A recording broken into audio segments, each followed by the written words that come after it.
Hey guys, tonight we are going to do something a little different. We're not just going to talk about history, we're going to step right into it. Imagine, just for a moment, that you can travel back in time, not to a palace, not to a grand battle, but to a quiet, muddy riverbank in ancient Egypt about 3,500 years ago. The air is warm, the smells are earthy, and your mission, should you choose to accept it, is to uncover the surprisingly complex world of ancient Egyptian beer. A word of warning, though, in this world, knowing how to find a good drink is quite literally a matter of life and death. You might not survive the first day without this knowledge. I'm so happy we can share this time together again in the world of stories. Whether you're winding down for the night or just looking for a quiet moment in a busy day, I hope my voice can offer you a little bit of peace. If you enjoy what we do here and love getting lost in a good story, it would mean the world to me if you'd consider hitting that like button or subscribing to the channel. I love seeing our little community of history lovers and sleepyheads grow. And hey, drop me a comment and let me know what city you're listening from and what time it is for you. It's always fascinating to see where these stories travel. Now, dim the lights, maybe turn on a fan for that soft background hum, and let's ease into tonight's journey together. The first thing you notice isn't a sight, but a feeling. A gentle, persistent warmth on your eyelids. You blink them open. The sun is a brilliant, molten gold orb just beginning to climb over a horizon lined with feathery palm trees. It's early.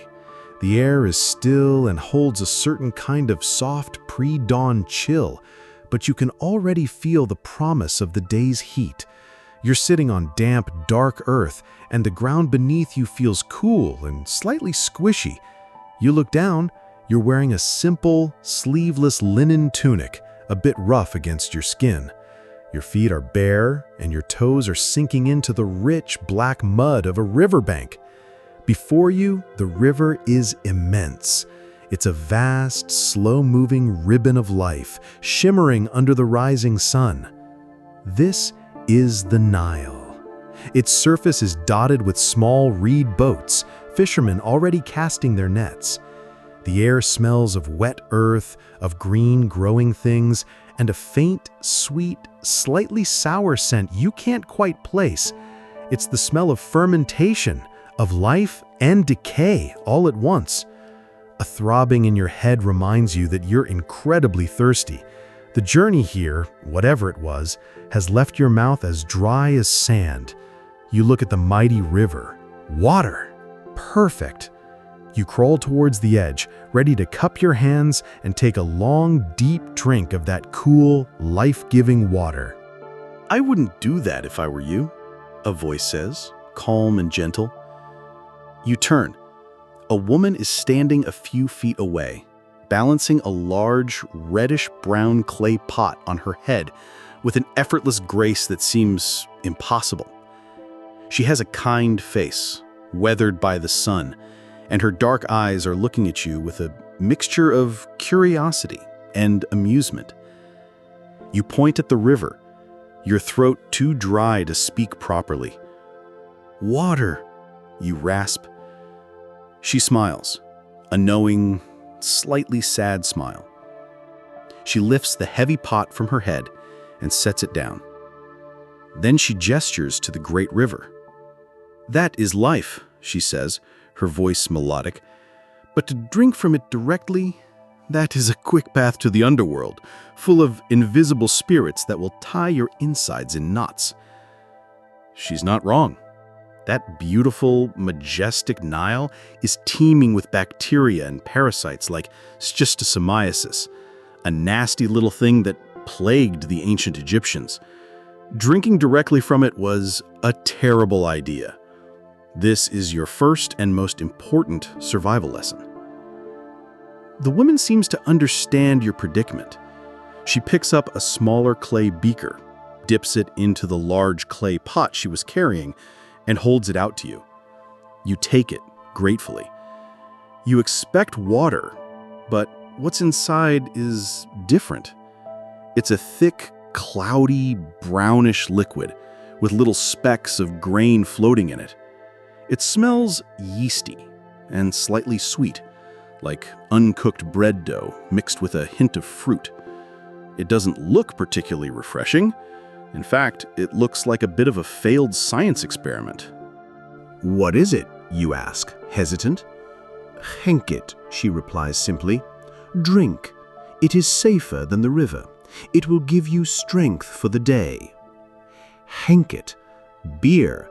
This is the staple drink of ancient Egypt. You take a tentative sip. It's nothing like the beer you know. It's not fizzy, it's not clear, and it's served at ambient temperature.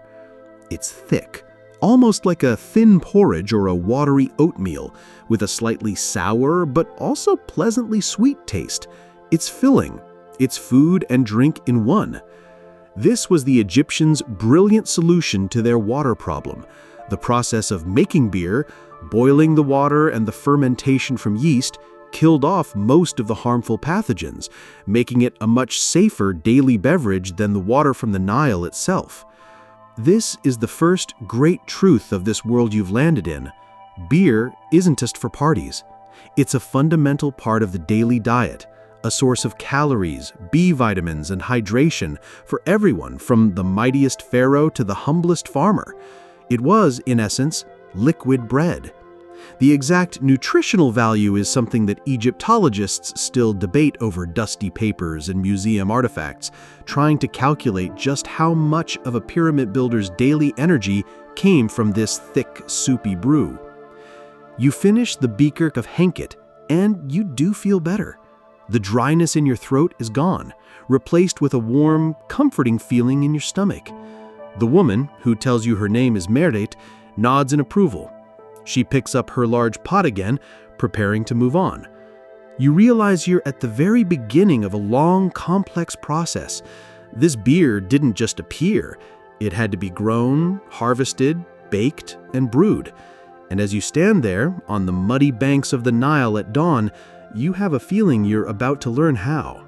The sun is higher now, and the day is beginning in earnest. Meret adjusts the large pot on her hip and gives you a slight nod, a silent invitation to follow. You fall into step behind her, your bare feet padding softly on the well-trodden path leading away from the river. The path winds through a small grove of date palms, their fronds rustling like dry whispers in the morning breeze. Beyond them, you see the village, a cluster of simple, one-story houses made from sun-dried mud bricks, their flat roofs cluttered with sleeping mats and storage jars. The air is now filled with the sounds of a community waking up. A baby crying, the bleating of a goat, the distant rhythmic thud of someone grinding grain. You walk past the doorway where a man is mending a fishing net, his fingers moving with practiced speed. He looks up, nods to Meret, and gives you a curious glance before returning to his work. Everyone seems to know everyone here. You are the only variable, the strange new element in this ancient equation. You feel a pang of unease, but Meret's steady presence is reassuring.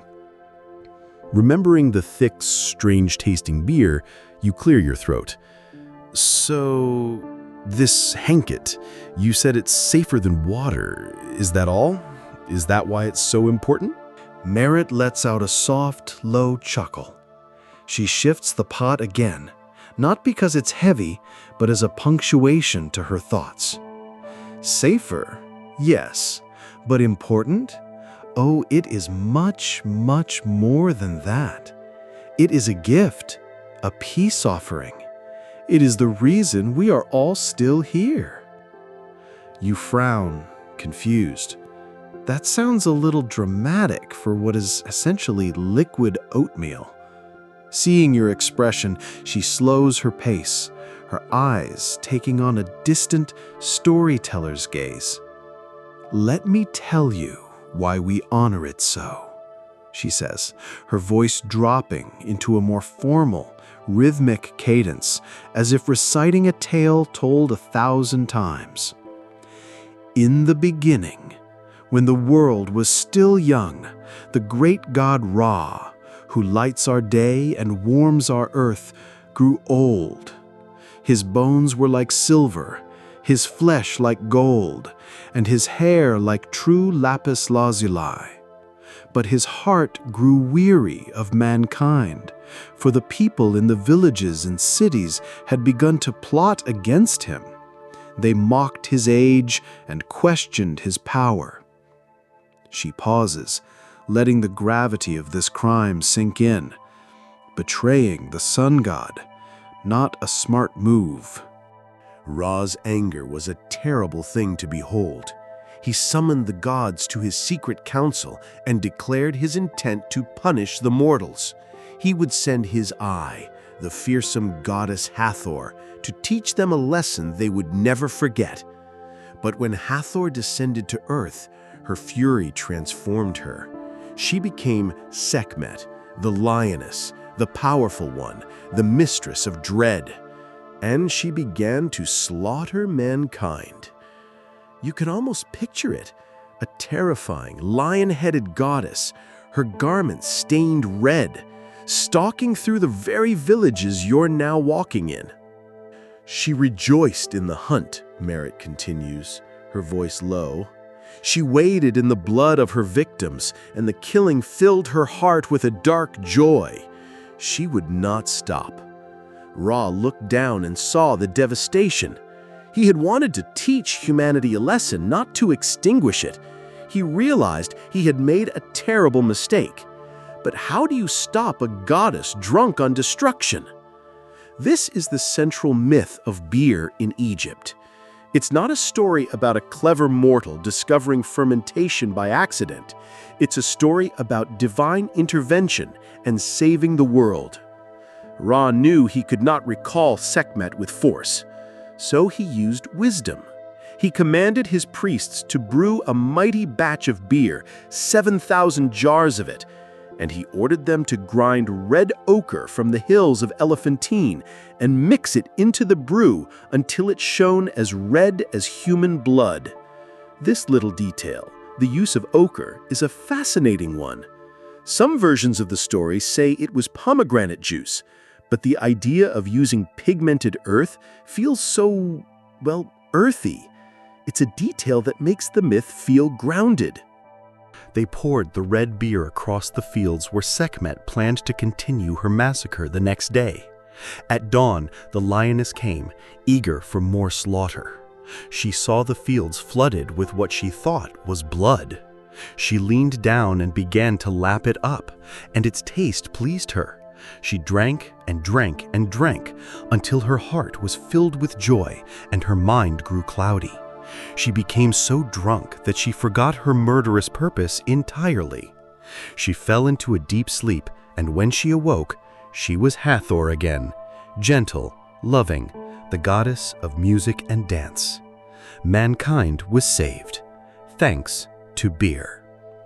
She finishes the story just as you arrive at a small, walled courtyard behind one of the houses. The sour, yeasty smell is much stronger here.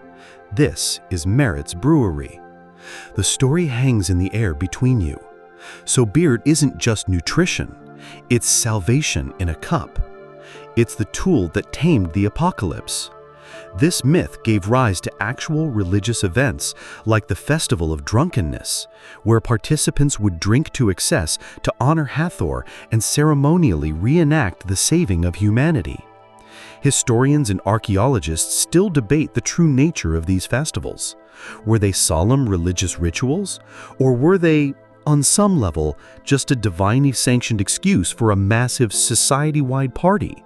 A way to let off steam and ensure the goddess of destruction stayed sleepy and happy for another year.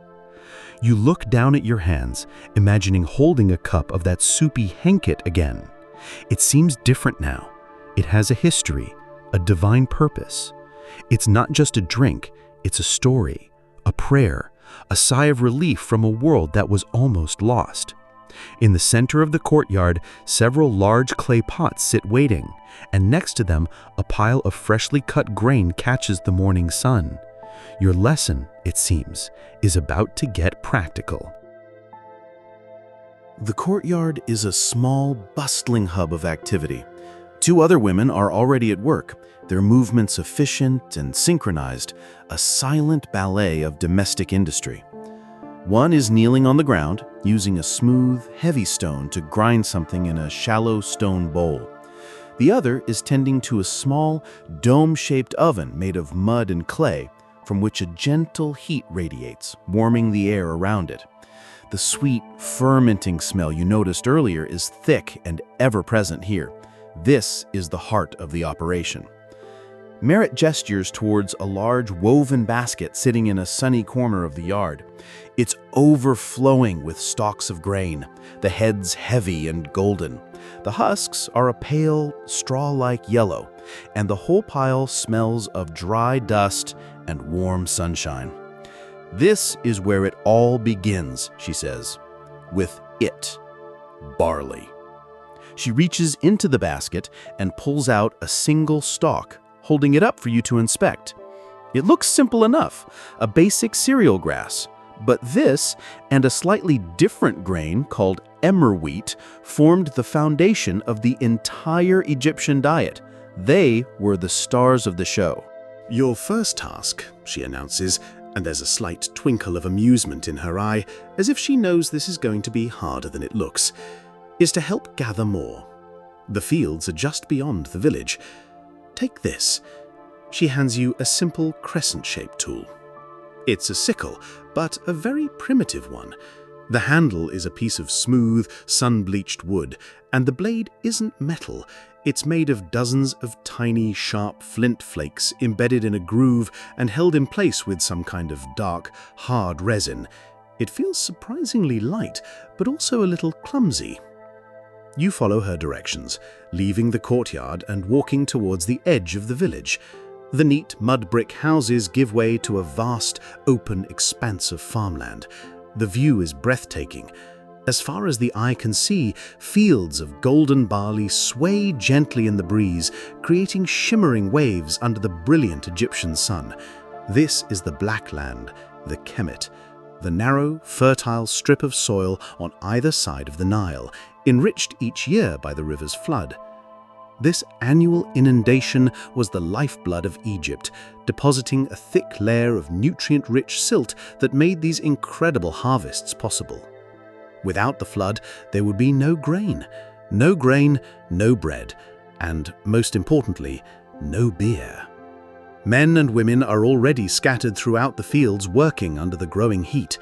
They move in a line, swinging their sickles in a low, rhythmic arc. Swish, gather, swish, gather. You watch them for a moment, trying to mimic their economy of motion. It looks easy enough. You step into the field. The dry stalks scratch against your legs.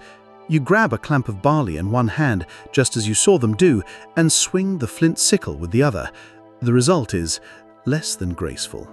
A few stalks are cut, but most just bend and tangle around the clumsy blade. The flint, while sharp, doesn't have the clean-cutting power of steel. You have to saw at the stalks, a messy, hacking motion that feels inefficient and awkward. A man working nearby, his back a deep, burnished brown from a lifetime under the sun, pauses and watches you. He lets out a hearty laugh, but it's not unkind. He says something in his own tongue, which you don't understand, but the meaning is clear. He demonstrates the proper technique, a quick, pulling slice, using the tension of the gathered stalks against the serrated flint edge. You try again. It's better this time. Still slow, still clumsy, but you manage to cut a clean handful. You spend what feels like hours under the sun. Your back begins to ache from stooping. Sweat drips into your eyes, stinging them. The dry husks and dust get everywhere, making your skin itch. This is the unglamorous reality behind every cup of henket. It wasn't magicked into existence by priests. It was born from the sweat and toil of ordinary people working in the sun-drenched fields. This is a point often lost in the grand narratives of pharaohs and pyramids. History is not just made by kings, it's made by the countless, nameless individuals whose daily labor built the very foundation of their civilization. As you work, you notice something interesting. The barley isn't all the same. There are different varieties growing, some with 2 rows of kernels on the head, others with 6. This isn't just random chance. The Egyptians were sophisticated farmers. They understood crossbreeding and selectively cultivated different types of barley for different purposes. Some were better for making bread, richer in gluten. Others, like the one you're harvesting, were higher in the starches and enzymes needed for brewing. It's a level of agricultural science that is truly remarkable for its time. There's still a debate among archaeobotanists about the exact lineages of these ancient grains. Trying to trace the specific genetic markers of Egyptian barley and emmer wheat from desiccated samples found in tombs is a painstaking process. Were their brewing grains more or less efficient than modern varieties? Did they stumble upon the best strains by accident? Or was it the result of centuries of careful observation and selection? The answer is likely a bit of both. Finally, your arms aching and your hands raw, you gather a respectable bundle of barley. You carry it back to the village, proud of your hard-earned contribution. As you enter Merit's courtyard, she looks at your harvest, then at your sweaty, dusty state, and gives you a small, approving nod. "Good," she says. "You have earned your water, or, better yet, more beer. But the work is not done. Now we thresh." She points to the hard, packed earth floor of the courtyard and hands you a wooden flail. The process has only just begun. The wooden flail feels heavy and unwieldy in your tired arms.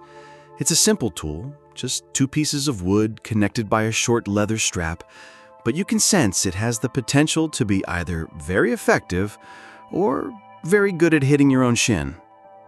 Merit lays your hard-won barley onto a clean-swept section of the courtyard floor.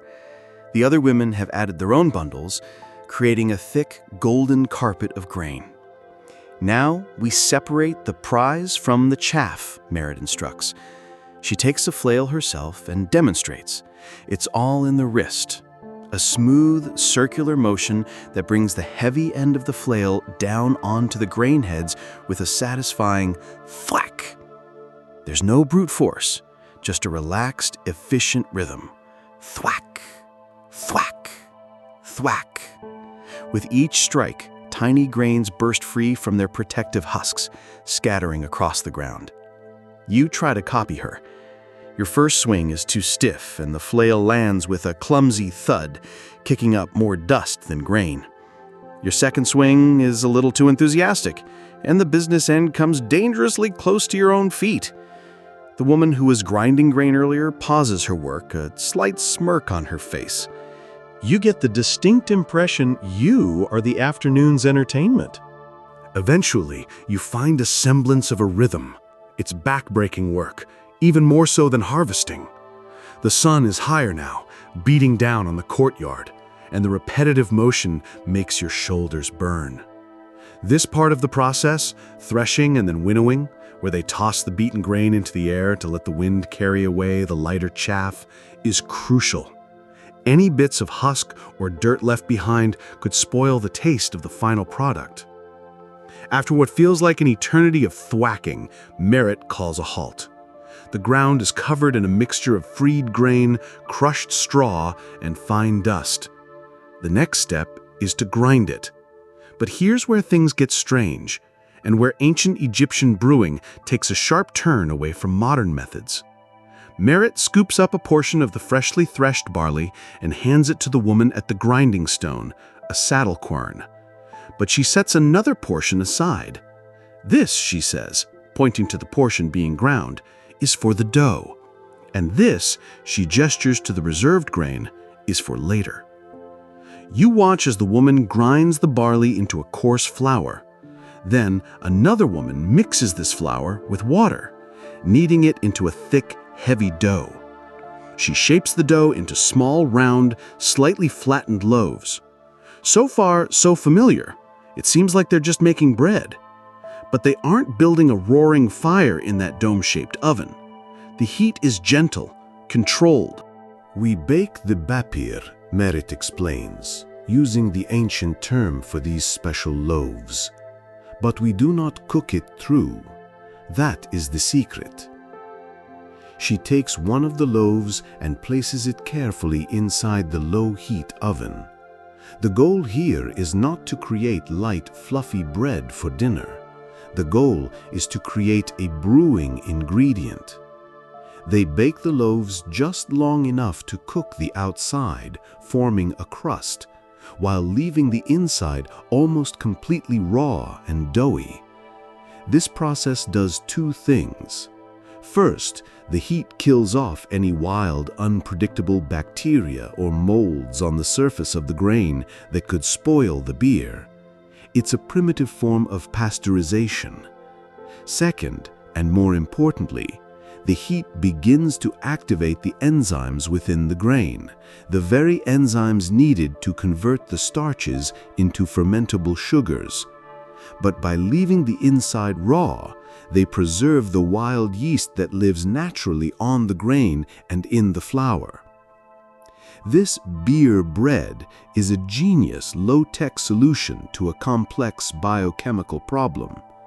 Modern brewers malt their barley, a controlled process of sprouting and then kilning the grain to develop these enzymes. The Egyptians, lacking the knowledge or equipment for large-scale malting, developed this alternative method. It was a cornerstone of their brewing tradition. The loaves come out of the oven looking pale and unappetizing. The crust is firm, but if you were to break one open, the inside would be a gooey, sticky mess. It is absolutely not something you'd want to eat. You pick one up. It's heavy, dense, and smells faintly sweet and yeasty. This is a major point of discovery and, of course, debate for Egyptologists. For a long time, historians believed that the Egyptians made beer by crumbling up regular, fully baked bread into water. But archaeological findings, particularly from sites like Hierakonpolis, have unearthed the remains of actual ancient breweries. They found large vats with residues of both malted grain and this strange half-baked dough. The evidence strongly suggests this two-pronged approach was common, using some sprouted grain, a simple form of malt, and some of this special beer bread as the two primary ingredients. Some scholars still argue about the exact ratios and whether the bread was always necessary, but the existence of this unique ingredient is now widely accepted. Merritt sees you inspecting the strange bread. "This holds the magic," she says, tapping one of the loaves. "The taste, the strength, it is all locked inside here, waiting." You look at the pile of pale, dense loaves. They seem so mundane, yet they are a piece of sophisticated ancient technology, a vessel for controlled biological and chemical reactions. You began the day in the sun-drenched fields, swinging a flint sickle. Now you're holding a carefully engineered loaf of half-raw dough. The journey of this beer is far more complex than you ever imagined. And you haven't even added water yet. That, Merritt tells you, is the next crucial and dangerous step. With the strange, half-baked beer bread cooling in a woven basket, and a separate pile of unground, sprouted barley sitting nearby, the next ingredient on the list is the most basic of all: water. And in Egypt, water means the Nile. "We need water for the mash," Merritt announces, picking up two large, empty clay jars. They look heavy even when empty. She hands one to you. It is. The terracotta is thick and coarse, and you have to use both hands to get a decent grip on its curved belly. "Come, the best water is drawn when the sun is high," You're not sure about the logic of that, but you follow her out of the courtyard and back towards the river. The village is now fully alive. Children are chasing a stray dog in the dusty laneway, their laughter echoing off the mud brick walls. An old man sits in the shade of a doorway, meticulously weaving a basket from palm fibers. The midday heat is intense, a dry, heavy blanket that makes the air shimmer above the ground. You're already sweating again, and the thought of hauling a jar full of water back in this heat is daunting. As you approach the riverbank again, the scene is different from the quiet solitude of the morning. The shore is now a hive of activity. Women are gathered at the water's edge, washing clothes by beating them against smooth, flat rocks. A group of men are loading sacks of grain onto a waiting cargo boat, their rhythmic chanting carrying across the water. Fishermen are mending nets, their small reed boats pulled up onto the mud. The Nile is the village's main street, its laundromat, its highway, and its bathtub, all in one. You look down at the water. In the bright, unforgiving light of noon, it doesn't look as pristine as it did at dawn. It's a murky, brownish green. You can see bits of vegetation floating in it, along with other things. The water is clouded with silt, animal waste from the cattle being watered upstream, and the runoff from the bustling human activity all along its banks. Your modern sensibilities are screaming. You remember Merritt's warning from this morning. Drinking this would be a catastrophic mistake. So why are you gathering it to make the safer alternative? Merritt seems to read your mind. The gods of the brew are powerful, she says, wading a few steps into the shallows. They will devour the evil spirits in the water and turn it into a blessing. It's a beautiful, poetic way of describing a process she doesn't fully understand, but has mastered through generations of trial and error. The boiling that will happen later, and, more importantly, the alcohol produced during fermentation, will kill most of the harmful microbes that make the river water so dangerous. It's a perfect example of a culture finding a practical solution and embedding it in a deep mythological framework. They didn't need to know about germ theory. They just needed to know that the sacred process of making henket transformed the dangerous into the life-sustaining. You carefully wade into the water behind her. The mud squishes between your toes, soft and cool, a pleasant relief from the hot ground. But the feeling is quickly followed by the unsettling thought of what exactly is in this mud. You dip your jar into the river, trying to find the clearest-looking spot, an utterly futile gesture. The jar fills quickly, becoming incredibly heavy. You brace yourself, using your legs to lift, and haul the sloshing, heavy container out of the water and onto the bank. Your arms tremble with the effort. This is the daily reality for millions of women throughout history. The act of fetching water, a chore we accomplish with the turn of a tap, was a significant expenditure of time and energy. And in Egypt, this water wasn't just for drinking or washing, it was a core industrial ingredient for their primary source of nutrition. As you stand there, catching your breath, you look more closely at the water in your jar. It's not just brown. The famous Nile silt gives it an almost sacred quality in the Egyptian mindset. This wasn't just dirt. This was the fertile essence of the land itself, a gift from the river god, Hapi. Historians and chemists who have analyzed the residue in ancient beer jars have found that this mineral-rich water would have had a significant impact on the final product.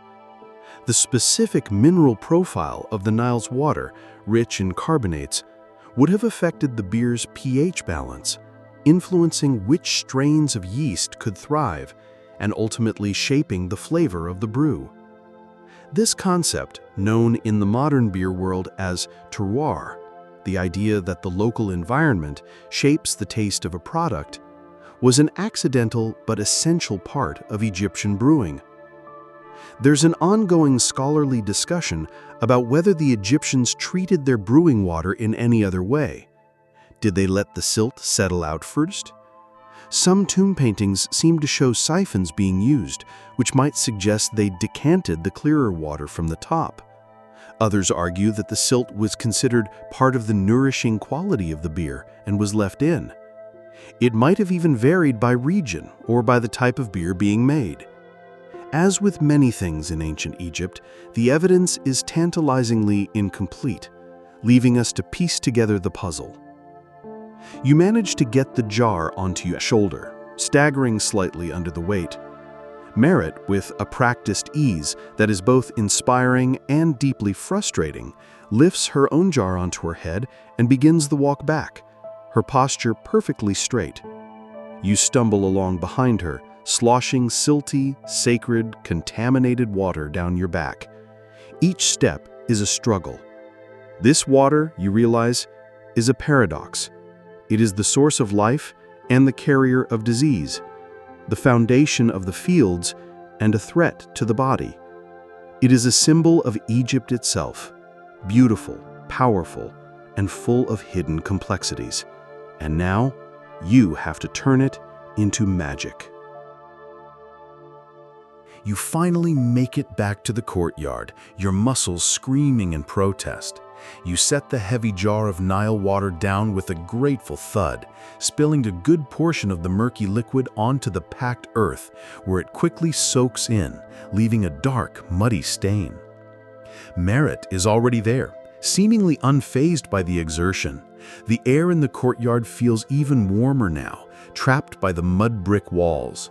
The sweet, yeasty smell is mingling with the damp, earthy scent of the river water. Now the real alchemy is about to begin. Merritt takes the cooled, half-baked bapir loaves and begins breaking them into rough chunks with her hands.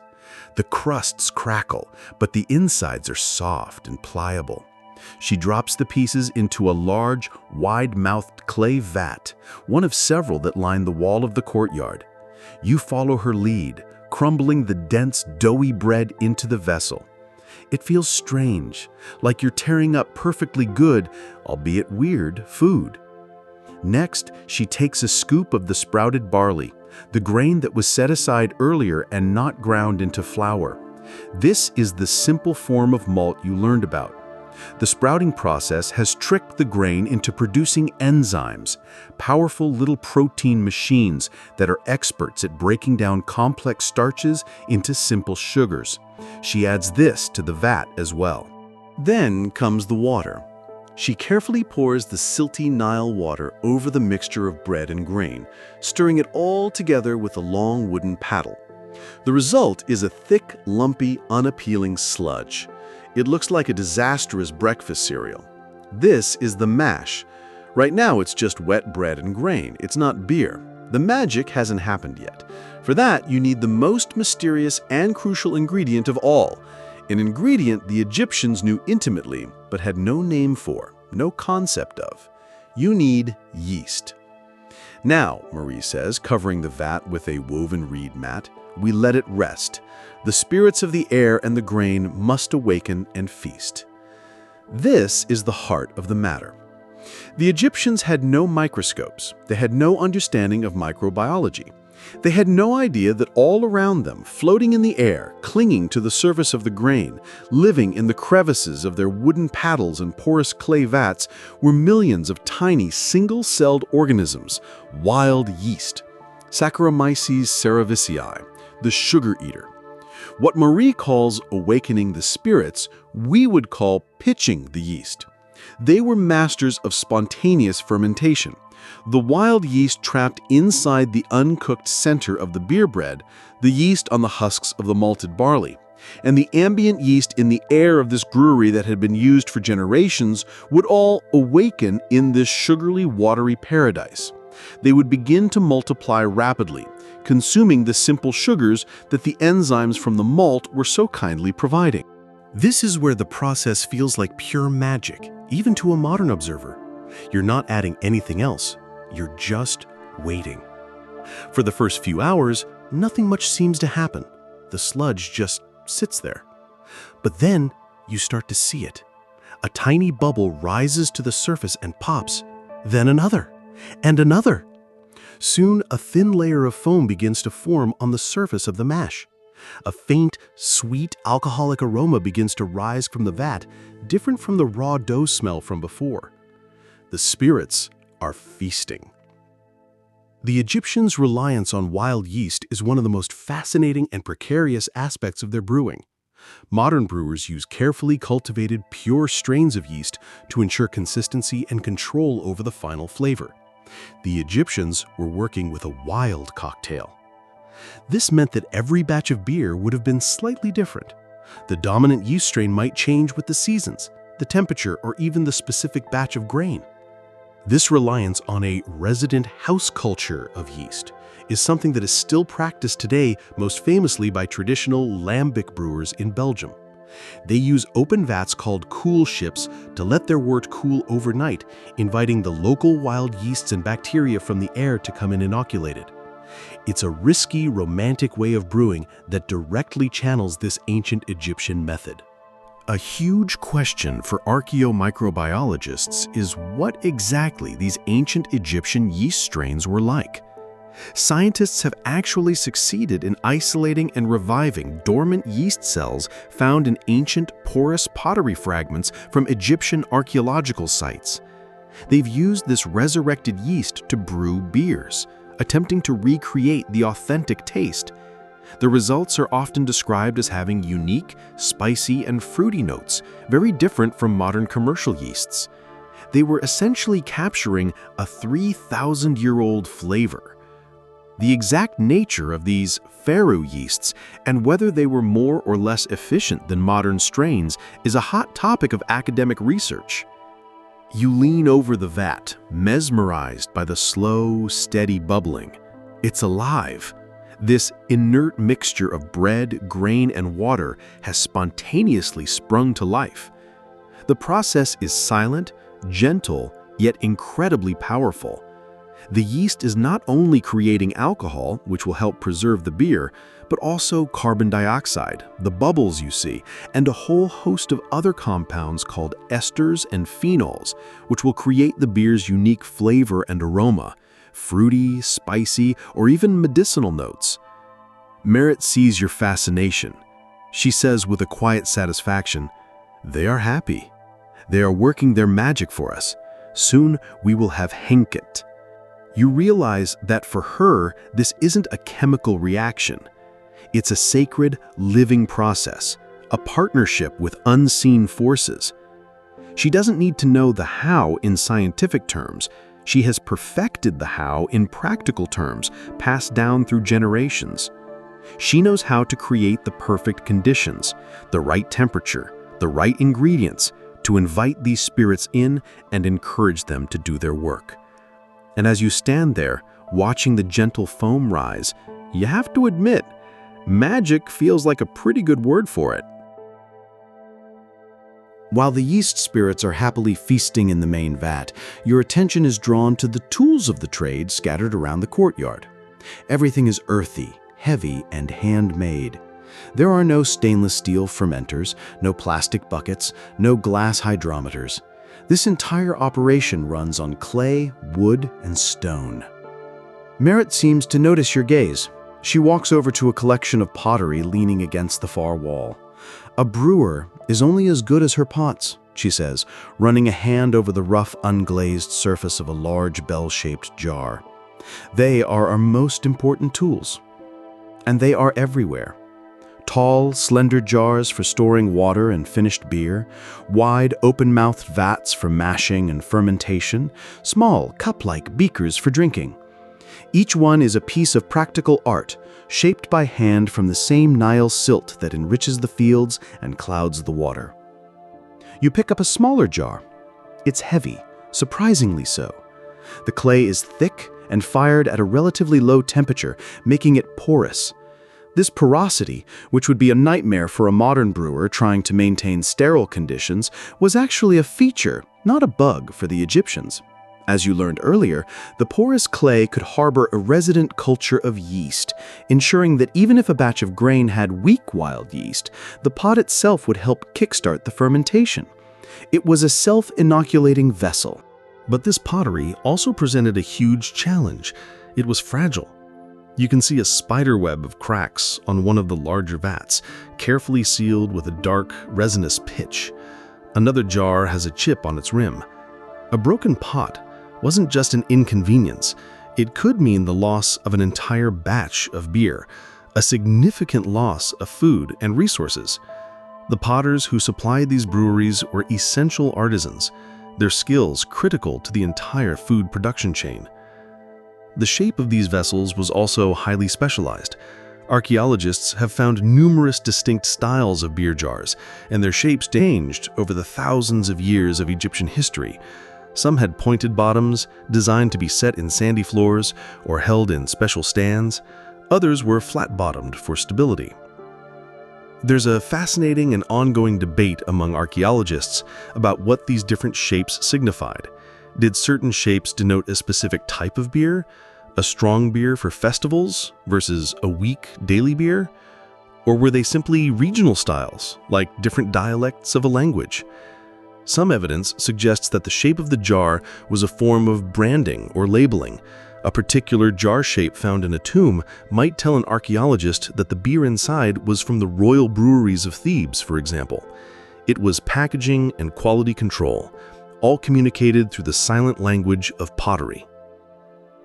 Beyond the pots, you notice the other tools. The grinding stones, the saddle corons, are worn smooth from generations of use. The heavy stone grinder, or pestle, fits perfectly in the hand.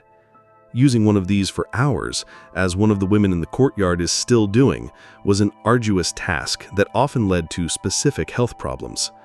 Skeletons of ancient Egyptian women, particularly from non-elite classes, often show signs of arthritis in their knees and lower backs, and worn-down teeth from the grit that inevitably got into their food from the grinding stones. Brewing was hard physical labor that left its mark on the body. The wooden paddles used for stirring the mash are dark and stained from countless batches of beer. These too would have been saturated with yeast, contributing to the house flavor. Then there are the sieves. Merritt picks one up to show you. It's a simple thing, a loosely woven basket made of palm fibers. Later, this will be used to strain the lumpy fermented mash, separating the liquid beer from the spent grain. It's a coarse filter at best. A lot of sediment, yeast, and tiny grain particles would inevitably make it through into the final drink.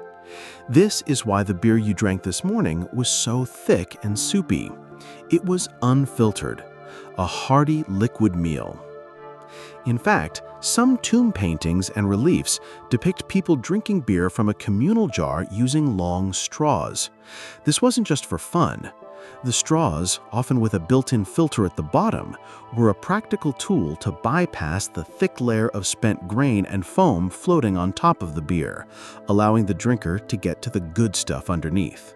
It was a clever solution to the problem of drinking a very chunky beverage. Looking at this collection of simple, almost primitive tools, you feel a new level of respect for what Merritt and her fellow brewers accomplish. They are working with a technology that is entirely organic. They can't precisely measure temperature, control oxygen levels, or quantify sugar content. Their success relies on experience, on observation, and on a deep, intuitive understanding of the materials they work with. They know by the smell of the mash, the look of the foam, the feel of the dough, whether things are going right. It is a science of the senses. The entire system is a closed loop of local resources. The clay for the pots comes from the riverbank. The grain comes from the adjacent fields. The water comes from the river. The fuel for the oven is dried animal dung or wood. The yeast comes from the air and the grain itself. It's a model of sustainability born from necessity. You place the heavy jar back down carefully, suddenly aware of its immense value. It's not just a clay pot. It's a fermentation vessel, a storage container, and a serving jug, and a key piece of a tradition stretching back thousands of years. In this surprisingly complex world of ancient brewing, even the humble pottery has a heavy story to tell. Several hours have passed. The sun is beginning its slow descent, painting the sky in hues of orange and pink. The intense heat of midday has softened into a pleasant warmth. Inside the courtyard, the air is alive with the hum of insects and the sweet, fruity aroma of active fermentation. The vats of mash, which were so still and lifeless this morning, are now gently bubbling, a visible sign of the invisible work being done within. Merritt approaches the main fermentation vat, the one you helped prepare. She lifts the reed mat covering it and peers inside. A thick, tan-colored foam, a croissant, as modern brewers call it, has formed on the surface. The bubbling is steady. She nods, satisfied. The spirits are working hard. Now we help them. It's time for the next crucial step, a process that is both physically demanding and vital for the final character of the beer. It's time to separate the liquid from the solids. She and the other two women position themselves around the large vat. One of them holds open the mouth of another large, slightly cleaner-looking jar. The other woman holds the simple, basket-like sieve you examined earlier over the opening. Merritt grabs a smaller clay pot and begins to scoop the thick, bubbling, porridge-like mixture out of the fermentation vat. She hands the first scoop to you. Pour it through the kenu, she instructs, using the Egyptian word for the sieve. You take the pot, it's warm to the touch, and carefully pour the contents into the basket. The liquid, a cloudy, brownish fluid, slowly trickles through the woven fibers into the jar below. What's left behind in the sieve is a thick, wet mass of spent grain, bits of bread crust and yeasty gunk. It looks like hot, wet oatmeal. This process is slow and laborious. Scoop, pour, wait. Scoop, pour, wait. The sieve constantly clogs with the thick solids, and you have to use a wooden paddle to press and scrape the mash, squeezing out every last drop of precious liquid. Your arms quickly begin to ache from holding the pot and pressing the grain. This is what ancient Egyptian beer was all about. It wasn't aged for weeks or months.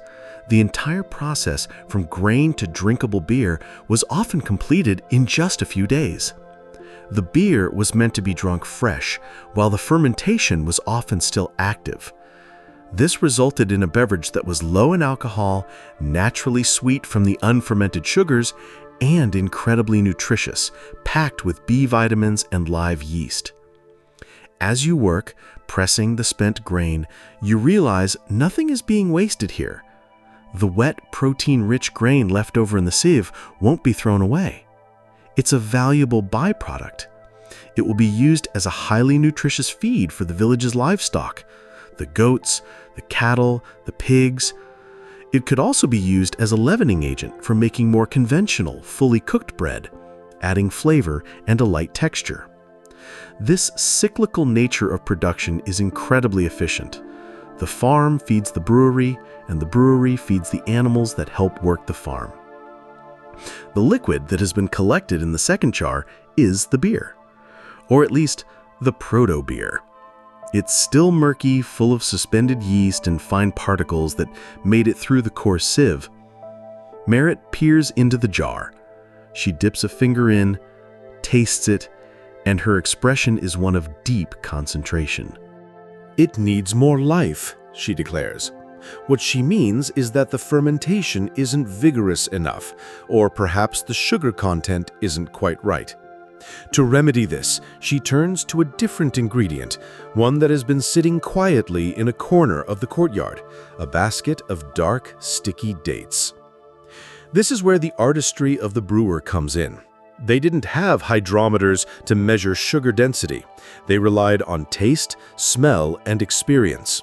If a batch was sluggish or tasted a bit thin, they had a range of tricks to boost it. One of the most common was adding a source of simple sugar to give the yeast an extra kick of energy. Merritt takes a handful of the dates, mashes them into a paste with a stone, and stirs this sweet, sticky mass into the freshly strained liquid. Dates, and sometimes figs or honey, were the ancient Egyptian brewers' secret weapon. They not only added more sugar to increase the alcohol content and fuel the fermentation, but they also imparted their own distinct flavors to the final product. A beer enriched with dates would have a deeper, fruitier, almost caramel-like sweetness. This practice is one that has sparked a lot of curiosity among those trying to replicate ancient recipes.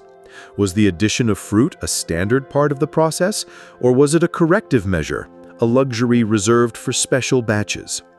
Tomb offerings often include lists of different kinds of beer, with names that might hint at their ingredients or quality. We see references to sweet beer, thick beer, beer for the journey to the afterlife. It's a tantalizing but frustratingly vague menu. The exact recipes and what distinguished a sweet beer from a regular one are still matters of speculation. Did it contain more date paste? Was it made from a different type of grain? Or was the fermentation stopped earlier to leave more residual sugar? The answers are likely buried in the very vats we can no longer fully analyze. With the date paste stirred in, the liquid is now transferred into a different set of jars for its final, short fermentation. These jars are taller and narrower, designed to minimize contact with the air. Merit covers the tops not with an airtight seal, but with small, inverted clay bowls or plates. These act as a simple form of airlock. As the yeast continues to produce carbon dioxide, the gas pressure builds up and gently lifts the plate, allowing the CO2 to escape. Once the pressure subsides, the plate settles back down, preventing oxygen and spoilage organisms from getting in. It's a simple, ingenious piece of low-tech engineering. The heart of the beer, this living, breathing, bubbling mash, has now been transformed. It has been separated, judged, and enriched. It is now settling down for its final transformation. You look at the row of jars, each gently protected by its little clay hat, and feel a sense of accomplishment. You've helped turn a sludgy mess into a potent, life-sustaining liquid. The hardest physical labor is done. Now, you just have to wait for the magic to reach its peak.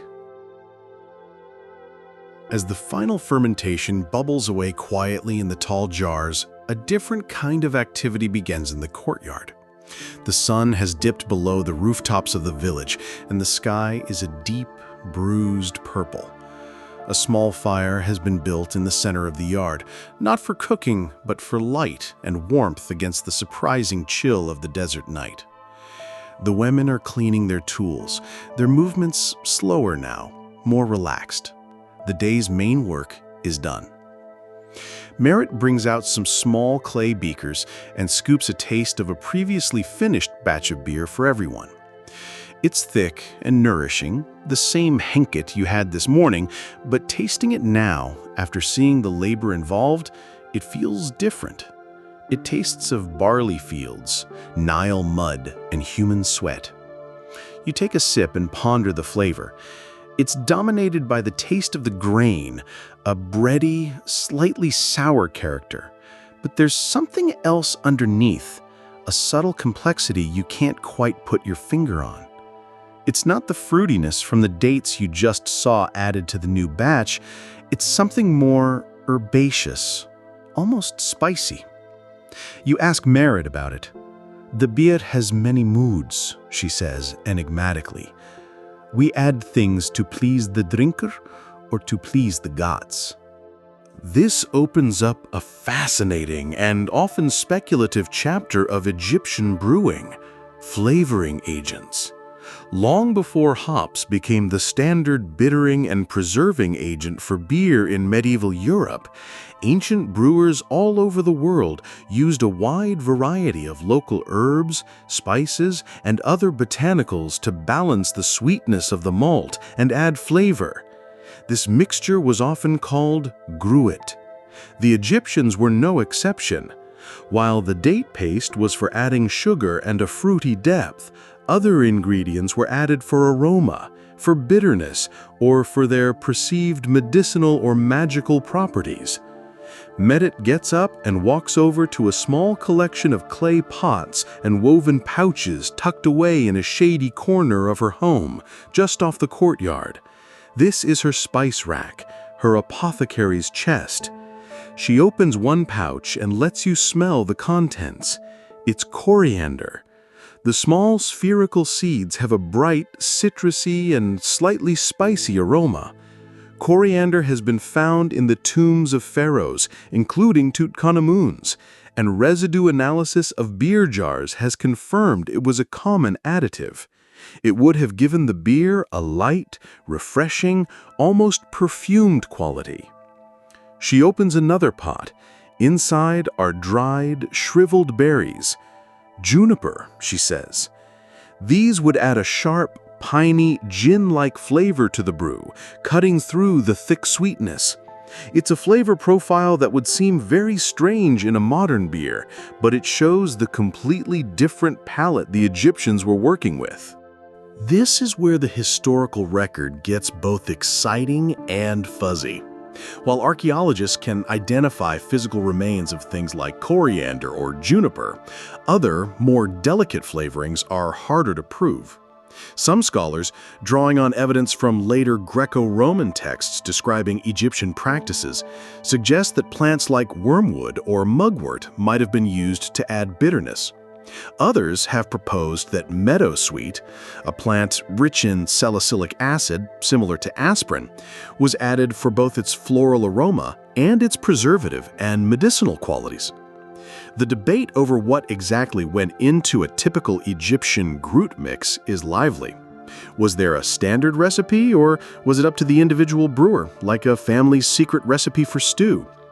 It was likely a combination of both. Some core ingredients like the dates and coriander might have been common, while more exotic or regional plants were used based on availability and desired effect. Imagine a beer from the Nile Delta having a slightly different herbal character than one brewed hundreds of miles south in Aswan, simply because the local flora was different. Then Merritt shows you something truly unexpected. She uncovers a small, finely carved stone bowl containing a lump of dark, brownish resin. It has a deep, rich, woody smell. "Myrrh," she whispers, as if the word itself is sacred. Myrrh, the famous aromatic resin, one of the gifts of the Magi in the later Christian story. For the Egyptians, it was an incredibly precious substance imported at great expense from the distant land of Punt, likely modern-day Eritrea or Somalia. It was used as incense in temples, as a key ingredient in mummification, and as a powerful medicine. And, it seems, it was sometimes used in beer, but only for the most special high-status brews. A beer flavored with myrrh would have been a luxury item of the highest order, reserved for priests, nobles, or perhaps even the pharaoh himself. Its bitter, aromatic, and slightly medicinal taste would have marked the beer as extraordinarily special. It was the ancient Egyptian equivalent of aging a stout in a rare single malt Scotch barrel. You realize that these additives weren't just about taste, they were about status, medicine, and magic. Adding coriander might be for flavor, but adding myrrh was a statement. Adding a particular herb might be to balance the beer's sweetness, but it might also be intended to cure a stomach ache or to make the drinker more receptive to a god's message during a religious festival. The line between food, medicine, and ritual was incredibly blurry. Every ingredient could carry a second symbolic meaning. As you sit by the fire, sipping the simple, unadorned henket, you now imagine this whole other world of flavor. You try to picture what a beer infused with piney juniper or a citrusy coriander would taste like. You try to comprehend the sheer luxury of a beer laced with the sacred scent of myrrh. It's a powerful reminder that ancient Egyptian beer wasn't just one thing. It was a vast and varied category of beverages, tailored with a surprising degree of artistry and intention. The simple, soupy liquid you started your day with was just the beginning, the blank canvas upon which a whole spectrum of flavors could be painted. The night has fully settled in. The fire in the courtyard crackles, casting long, dancing shadows. The gentle bubbling from the fermentation jars is the only other sound. Merritt's family, her husband, a quiet boatman, and their 2 small children have joined you, sharing a simple meal of flatbread, lentils, and cheese, and, of course, beer.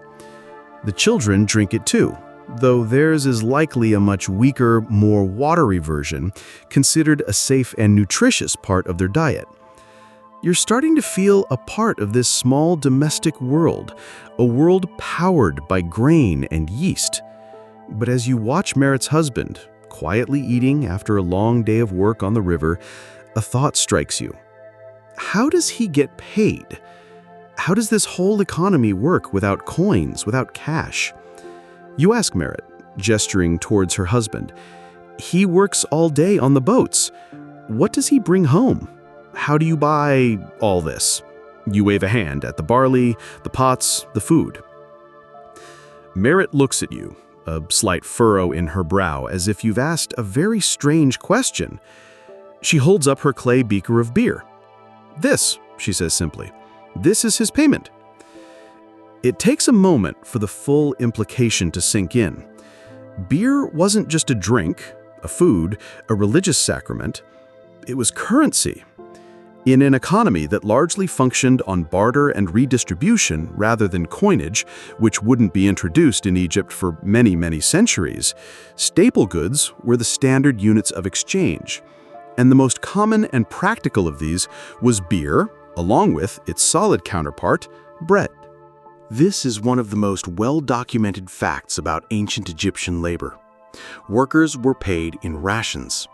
A standard daily wage for an unskilled laborer, someone digging canals or hauling stones, was a set amount of bread and beer. A famous example comes from the records of the workmen's village of Deir el-Medina, the community that housed the artisans and craftsmen who built and decorated the tombs in the Valley of the Kings. These detailed records, written on shards of pottery and limestone called ostraca, give us an incredible glimpse into their daily lives and their economy. They show us that a basic laborer might receive several loaves of bread and 2 jars of beer per day. That's about 4 to 5 liters. A foreman, a scribe, or a skilled artist would receive more. This wasn't just pocket money for a drink after work. This was their salary. This was their family's daily caloric intake. They would drink some of the beer, eat some of the bread, and then trade the surplus for other necessities. Perhaps a portion of their beer ration would be traded for some fish from a fisherman, or for some vegetables from a farmer, or for a mended pair of sandals from a leather worker. Beer was a stable, valuable, and easily divisible commodity. It was liquid gold, but for the common person. You try to imagine this system. Imagine getting your weekly paycheck in the form of several large kegs of beer. It seems chaotic, but it was a sophisticated system of state-controlled redistribution. The pharaoh, or the temples, which controlled vast swaths of farmland, would collect grain as taxes from the farmers. This grain would then be stored in massive state-run granaries. From there, it was redistributed to state-run bakeries and breweries, much larger, more industrial versions of Merritt's little courtyard operation, who would produce the bread and beer needed to pay the army of state employees. This included soldiers, priests, officials, and, most famously, the pyramid builders. Yes, the Great Pyramids of Giza, one of the most astonishing engineering feats in human history, were built on a foundation of bread and beer. For a long time, the popular myth, largely started by the Greek historian Herodotus, was that the pyramids were built by slaves. But archaeological discoveries of the workers' village and cemetery near the Giza Plateau have completely overturned this idea. The skeletons of these workers show they were well-fed and received proper medical care for their injuries. The village remains show they lived in organized housing and ate a diet rich in protein, and the ration lists confirm it. They were skilled, respected laborers, paid for their work in bread and beer. About 1.5 gallons of beer per worker per day is one common estimate. This fact still causes some debate and a bit of a chuckle among historians. Was it really a good idea to have thousands of workers hauling multi-ton blocks of stone hundreds of feet into the air drinking beer all day?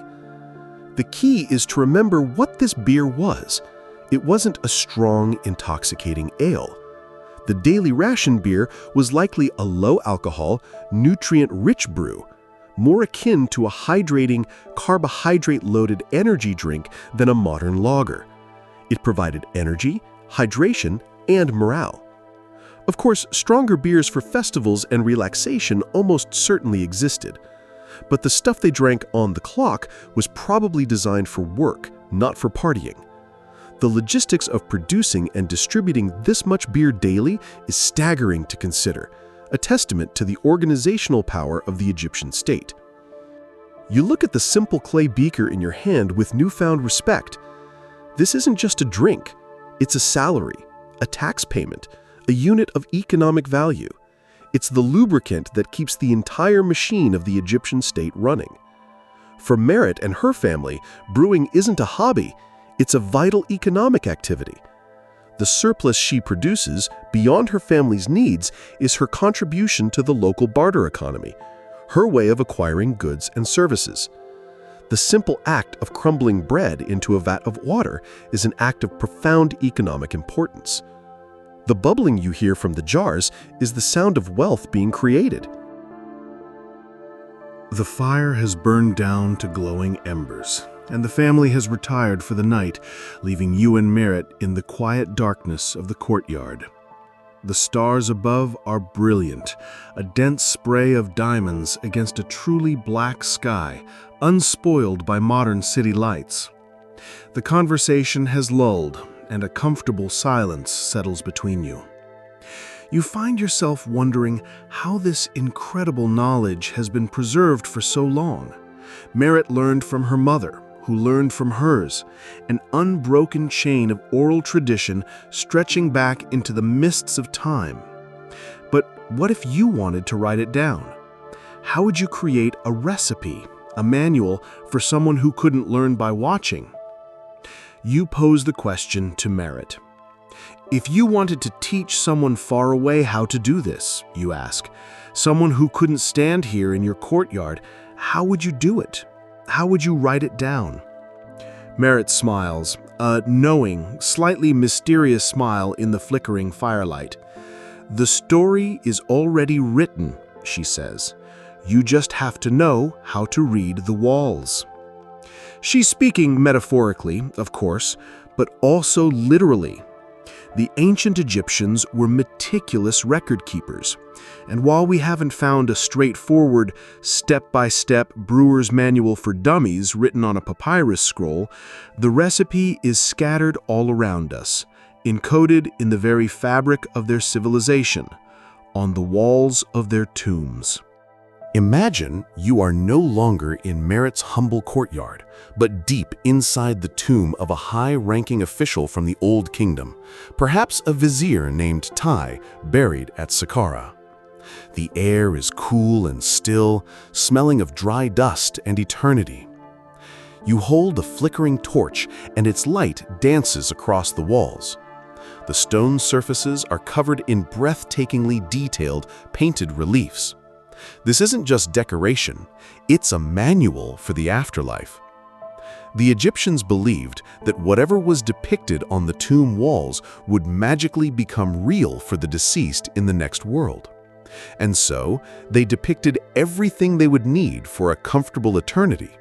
Fields of grain, herds of cattle, servants preparing food, and of course, breweries. You move your torch along one wall, and the whole process you just experienced unfolds before you in carved and painted stone. You see tiny figures of men in the fields harvesting barley with sickles identical to the one you used. You see them threshing the grain with flails. Then you see a line of women, just like Merit and her colleagues, sitting at saddle querns, grinding the grain into flour.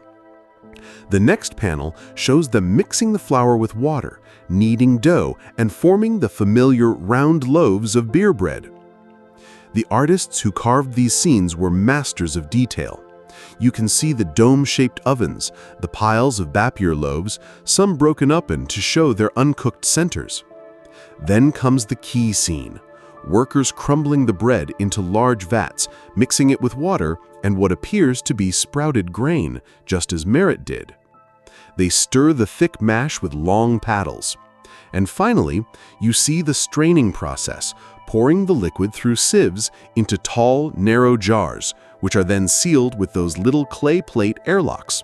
It's Merritt's entire workday immortalized in stone.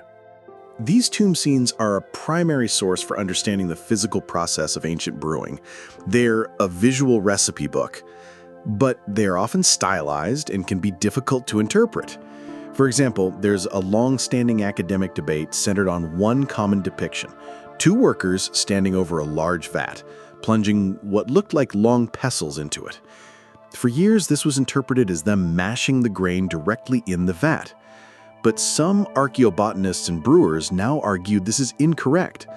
They suggest the scene actually depicts the straining process, with the workers using the pestles to press the mash down into a sieve-like container placed inside the larger vat to squeeze out the liquid. It's a small detail, but it fundamentally changes our understanding of the mechanics.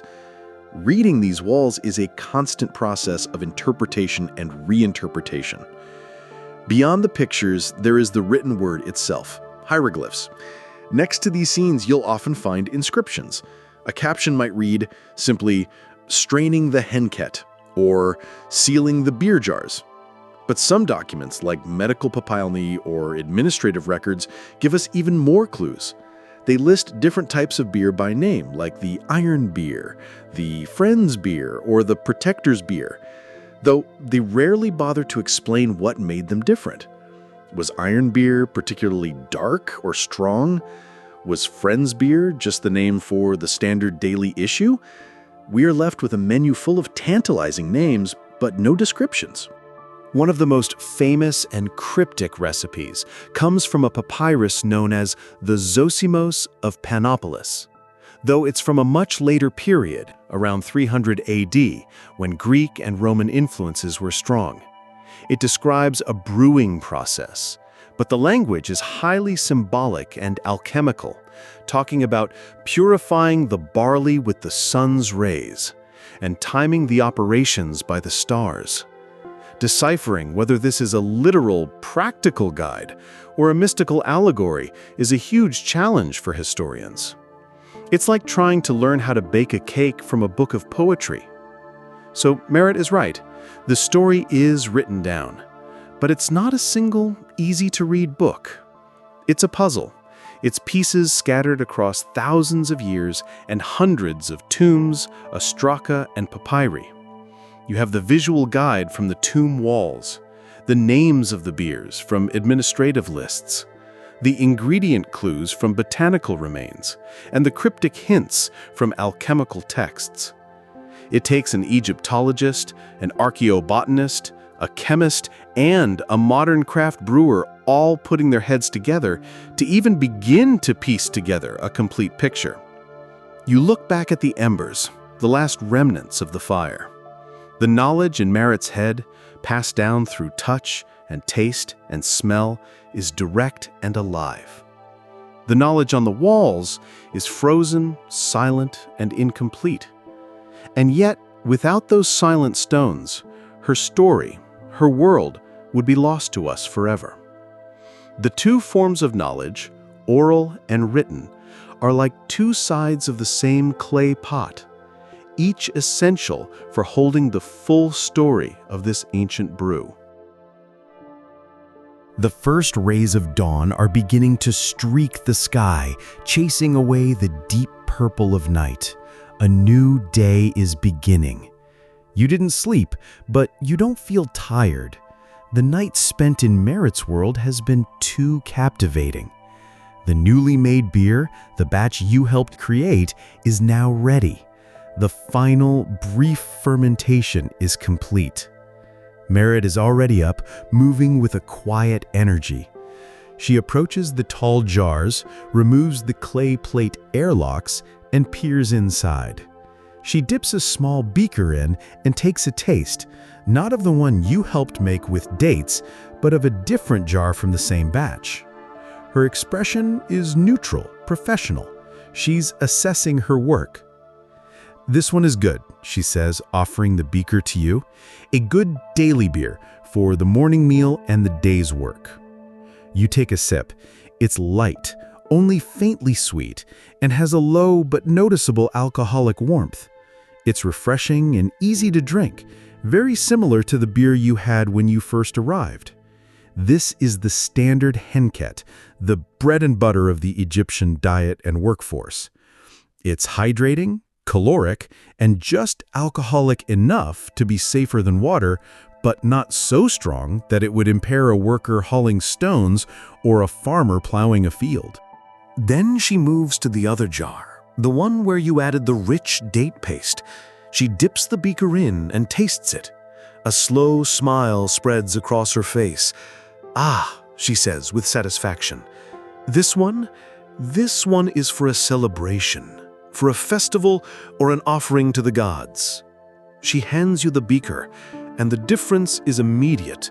The color is slightly darker, a richer amber brown. The aroma is headier, with the distinct sweet perfume of dates and a stronger alcoholic scent. You take a sip. It's much sweeter, thicker, and significantly more potent. The alcohol is more pronounced, warming your throat and stomach. This is not a beer for quenching thirst during a long workday. This is a beer designed to alter your mood, to bring joy, to be a centerpiece of a feast. This simple side-by-side comparison brings a crucial point to life. Not all Egyptian beer was created equal. We talk about Egyptian beer as if it were a single monolithic entity, but the reality was a spectrum of different styles, strengths, and qualities, each with its own specific social and religious function. At the bottom of the ladder was the standard daily beer, the kind paid out in rations. It was the session ale of its day, designed for consumption in large quantities. Then you had stronger, sweeter, more flavorful beers, like the one with dates. These were special occasion brews. They would be brought out for holidays like the Opet Festival or the Beautiful Feast of the Valley, massive public celebrations where food and drink were consumed in abundance. They were also used as high-status gifts and as important offerings to be placed in tombs or presented at temple altars. The Egyptians had specific names for these different beers, though we can only guess at their exact meanings. Texts mention atenemu, which seems to be a general term for beer, but also a heket, possibly the same or similar. Then there are more descriptive names. A sweet beer, nejem, is mentioned frequently. There was also a special brew called ka'ahimet, which some scholars believe was a particularly strong, fiery beer that was allowed to ferment for longer, developing a much higher alcohol content. This might have been the beer consumed during the Festival of Drunkenness to honor Hathor, a brew specifically designed to get a large number of people very intoxicated very quickly in a ritual context. How did they control the strength? It was a matter of manipulating the recipe. To make a stronger beer, a brewer like Merritt would simply increase the ratio of grain and bread to water, creating a much more sugar-dense mash, or wort. More sugar for the yeast to consume means more alcohol is produced. The addition of extra sugar sources like dates, figs, or honey would have the same effect. The brewing process itself might also be altered, perhaps allowing for a longer, more complete fermentation to convert as much sugar as possible into alcohol. The quality of the ingredients also mattered. A high-ranking noble or a priest preparing for a ceremony wouldn't be using the standard field-run barley. They would use the finest, cleanest, most carefully selected grains. Their water might be allowed to settle for longer, or perhaps even filtered through linen cloth to remove some of the silt. Their flavorings would be more exotic, perhaps that rare and precious myrrh you learned about. This hierarchy of beer is a perfect mirror of the highly stratified Egyptian society itself. Just as there was a vast gulf between a common farmer and the pharaoh, there was a vast gulf between the cloudy, soupy beer of the worker and the rich, date-sweetened, specially flavored beer of the elite. What you drank was a direct indicator of your social status. You quite literally tasted your place in the world. There's still much debate among academics about the exact alcohol content of these beers. Without precise measuring tools, it's impossible to say for sure. Estimates for the daily ration beer usually place it around 2 to 3% ABV, similar to some modern light beers or traditional small beers. The stronger, festive beers could have been anywhere from 6 to 10% or even higher, rivaling modern craft ales and barley wines. Some experimental archaeologists who have recreated these recipes have managed to produce beers with surprisingly high alcohol content, proving that the Egyptians were more than capable of brewing a seriously potent drink when they wanted to. You take another sip of the strong, sweet date beer. It's delicious, but you can feel its effects almost instantly. It's easy to see how a few beakers of this at a festival could lead to a very merry celebration. You look from this special brew back to the simple, humble hanket for the daily meal. They came from the same courtyard, the same hands, the same basic ingredients. But with a few simple tweaks, a bit of artistry and intention, they became two entirely different worlds in a cup. As you stand there, contemplating the two different beers, the two other women you've seen working in the courtyard finish their morning tasks and prepare to leave. They exchange quiet words with Merit, gather some of the daily beer in their own jars, and head out to their own homes and families. Their presence has been a constant, steady backdrop to this whole experience, their labor essential at every step, the grinding, the kneading, the hauling of water. It dawns on you that every single person you've seen directly involved in this brewing process, from the moment the grain entered the courtyard, has been a woman. Merit is the master brewer, the owner of the business. Her colleagues are skilled practitioners. This wasn't a coincidence. In ancient Egypt, especially in the context of domestic, household-level production, brewing was overwhelmingly women's work. It was seen as a natural extension of other domestic duties like baking and cooking. The brewery was part of the home, and the woman was the master of that domain. This image is reinforced time and time again in the tomb models and reliefs. While men are shown plowing the fields and harvesting the grain, the moment the process moves into the realm of processing, grinding, baking, and brewing, the figures depicted are almost always female. You look at Merit, who is now expertly cleaning one of the large mashing vats, her movements economical and strong. She is a small business owner, a skilled artisan, a chemist, a quality control expert, and a manager of personnel. Yet, in many historical narratives, her role is often downplayed or completely overlooked, lost in the grander stories of male pharaohs, priests, and scribes. This reveals a fascinating aspect of Egyptian society. While it was undoubtedly a patriarchy, women in ancient Egypt enjoyed a relatively high status and a surprising degree of legal and economic independence compared to many other ancient cultures. Women could own property, inherit land, run businesses, and represent themselves in legal disputes. Merit's brewery isn't her husband's property that she simply works in, it's very likely her enterprise. The income it generates, whether in bartered goods or surplus beer, is hers to manage. This elevated role is even reflected in their religion. While the world was saved from destruction by Ra's clever plan, the agent of that plan was a goddess, Hathor/Sekhmet, and one of the most important deities associated specifically with brewing was Tenenet, a goddess of beer whose name is derived from Tenemu, one of the Egyptian words for beer. She was often depicted alongside brewers, overseeing their work and ensuring the quality of the brew. The very act of brewing was under female divine patronage. However, this picture gets more complicated when production scaled up. while domestic brewing was the woman's domain. The massive, state-run or temple-run breweries that produced the rations for the army and pyramid builders were a different story. In these industrial-scale operations, the workers and supervisors were often men. The administration, the scribes tracking the grain and beer inventories, were almost exclusively male. So a curious division of labor emerges. Women were the brewers for the home and the local community, while men took over when it became a large-scale, state-sponsored industry. This is a point of ongoing discussion for historians and gender studies scholars.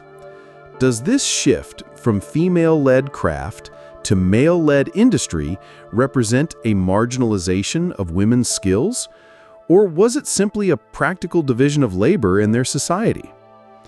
Some argue that as brewing became a tool of state power and economic control, the currency for paying laborers, it was inevitably co-opted into the male-dominated power structure. The small local brewery run by a woman like Merritt was respected and essential, but it was the large, state-run brewery, managed by a male scribe, that truly powered the pharaoh's grand projects. Even the term for brewer itself can be ambiguous in the hieroglyphic texts. The word ophiti could mean a male brewer, while ophitit was the female form. Both appear in texts, confirming that both men and women held the title, but the contexts in which they appear are key. The ophitet is often in a domestic or localized setting, while the ophiti might be listed on a state payroll. You watch Merritt wring out a cloth. Her hands are strong and calloused. She is not a figure of myth or a queen on a golden throne.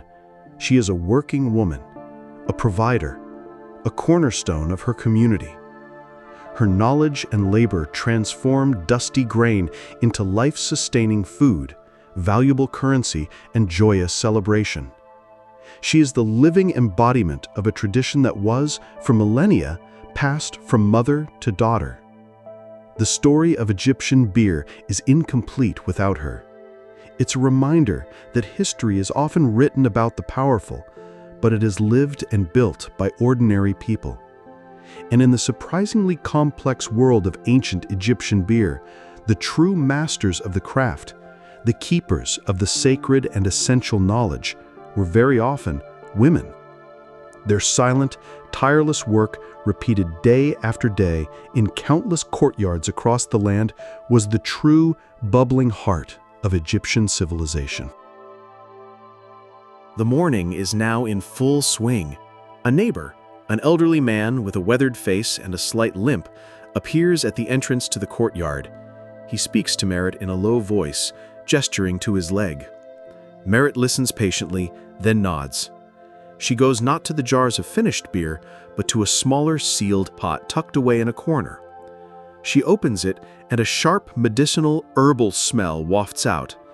The liquid inside is thick and dark, clearly a type of beer, but it looks different from the others.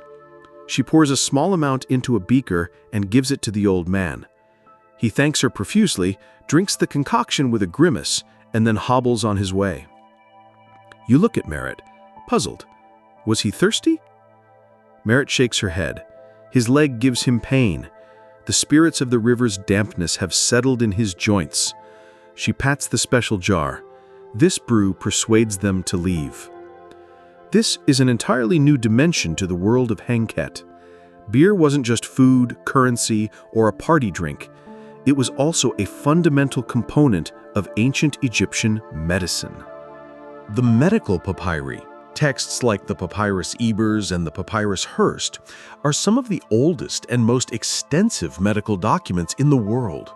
They contain hundreds of remedies and prescriptions for a wide range of ailments, from digestive problems and injuries to eye infections and crocodile bites. And a staggering number of these remedies use beer as a base ingredient. Why beer? For several practical reasons. Firstly, as you already know, it was safer than water. Using beer as a vehicle for delivering other medicinal ingredients ensured that the medicine itself wasn't contaminated. Secondly, the alcohol in the beer acted as a solvent.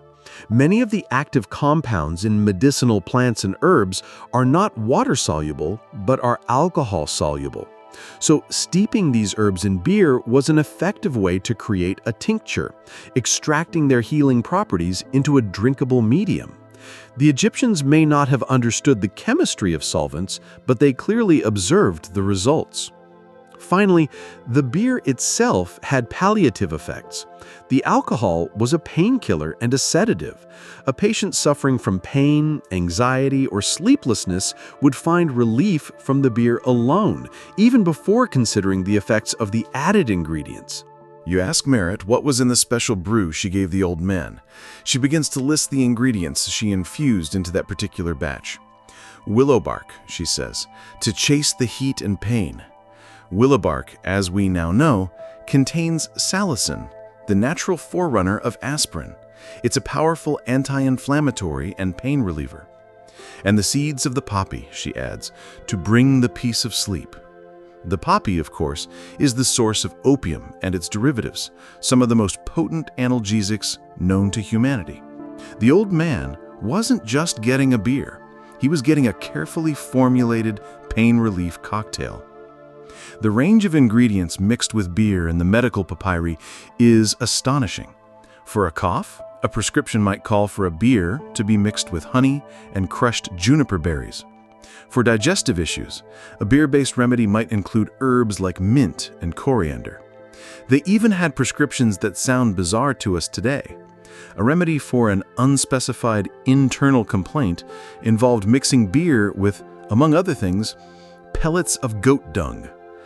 While this sounds repulsive and unsanitary, some modern researchers speculate that certain compounds or even fungi with antibiotic properties found in the dung of herbivorous animals might have had some genuine, if accidental, medical effect. This is understandably a highly debated topic. The use of beer in medicine highlights the Egyptians' skill in pharmacology, but also the blurry line they walked between medicine and magic. Many of the prescriptions in the papyri are accompanied by magical spells or incantations that were to be recited while preparing or administering the remedy. The physical cure offered by the herbal beer and the magical cure offered by the spell were seen as two parts of the same whole. You didn't just treat the physical symptoms, you had to banish the evil spirit or deity that was causing the illness in the first place. So, when the old man drank his bitter, medicinal beer, he wasn't just taking an ancient form of aspirin. In his mind, and in Merritt's, he was also consuming a magical potion, a sacred brew designed to appease the gods and restore balance to his body. This dual approach makes it challenging for modern historians to assess the true efficacy of Egyptian medicine. How much of the cure was a genuine pharmacological effect, and how much was the powerful placebo effect of belief and ritual? For a headache, was it the willow bark in the beer that worked, the spell that was chanted over it, or a combination of both? The Egyptians wouldn't have seen a distinction. For them, a good brewer was also, in her own way, a healer. A good doctor was also a bit of a magician. Merritt seals the pot of medicinal beer and puts it back in its place. Her role in this community is becoming clearer and more complex with every passing hour. She is not just a food producer, she is a pillar of public health. Her courtyard isn't just a brewery, it's a pharmacy. The knowledge she holds isn't just about fermentation, it's about healing. With a few herbs and a special batch of her ever-versatile henket, she can provide comfort, ease pain, and perhaps even save a life. It's yet another layer to the surprisingly complex world held within a simple jar of beer. You spend the next hour helping Merritt transfer the newly brewed beer into smaller, more manageable storage jars. The work is simple and rhythmic. As you seal the last jar, a young man stumbles into the courtyard. He looks terrible. His linen kilt is rumpled and stained with mud, his hair is a mess, and he's shielding his eyes from the morning sun as if it were a personal enemy. He groans, leaning against the wall of the house. He's clearly nursing the granddaddy of all hangovers. Merit looks at him, and her expression is a masterclass in weary tolerance. It's a look that has been shared by mothers, spouses, and friends across millennia.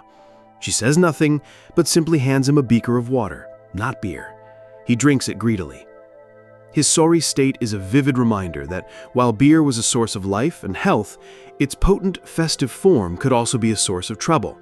The very same substance that saved humanity in the myth of Hathor could, on a smaller scale, wreck a perfectly good morning. You saw the two sides of the coin, the weak daily beer and the strong festive beer. Now you're seeing the consequence of the latter.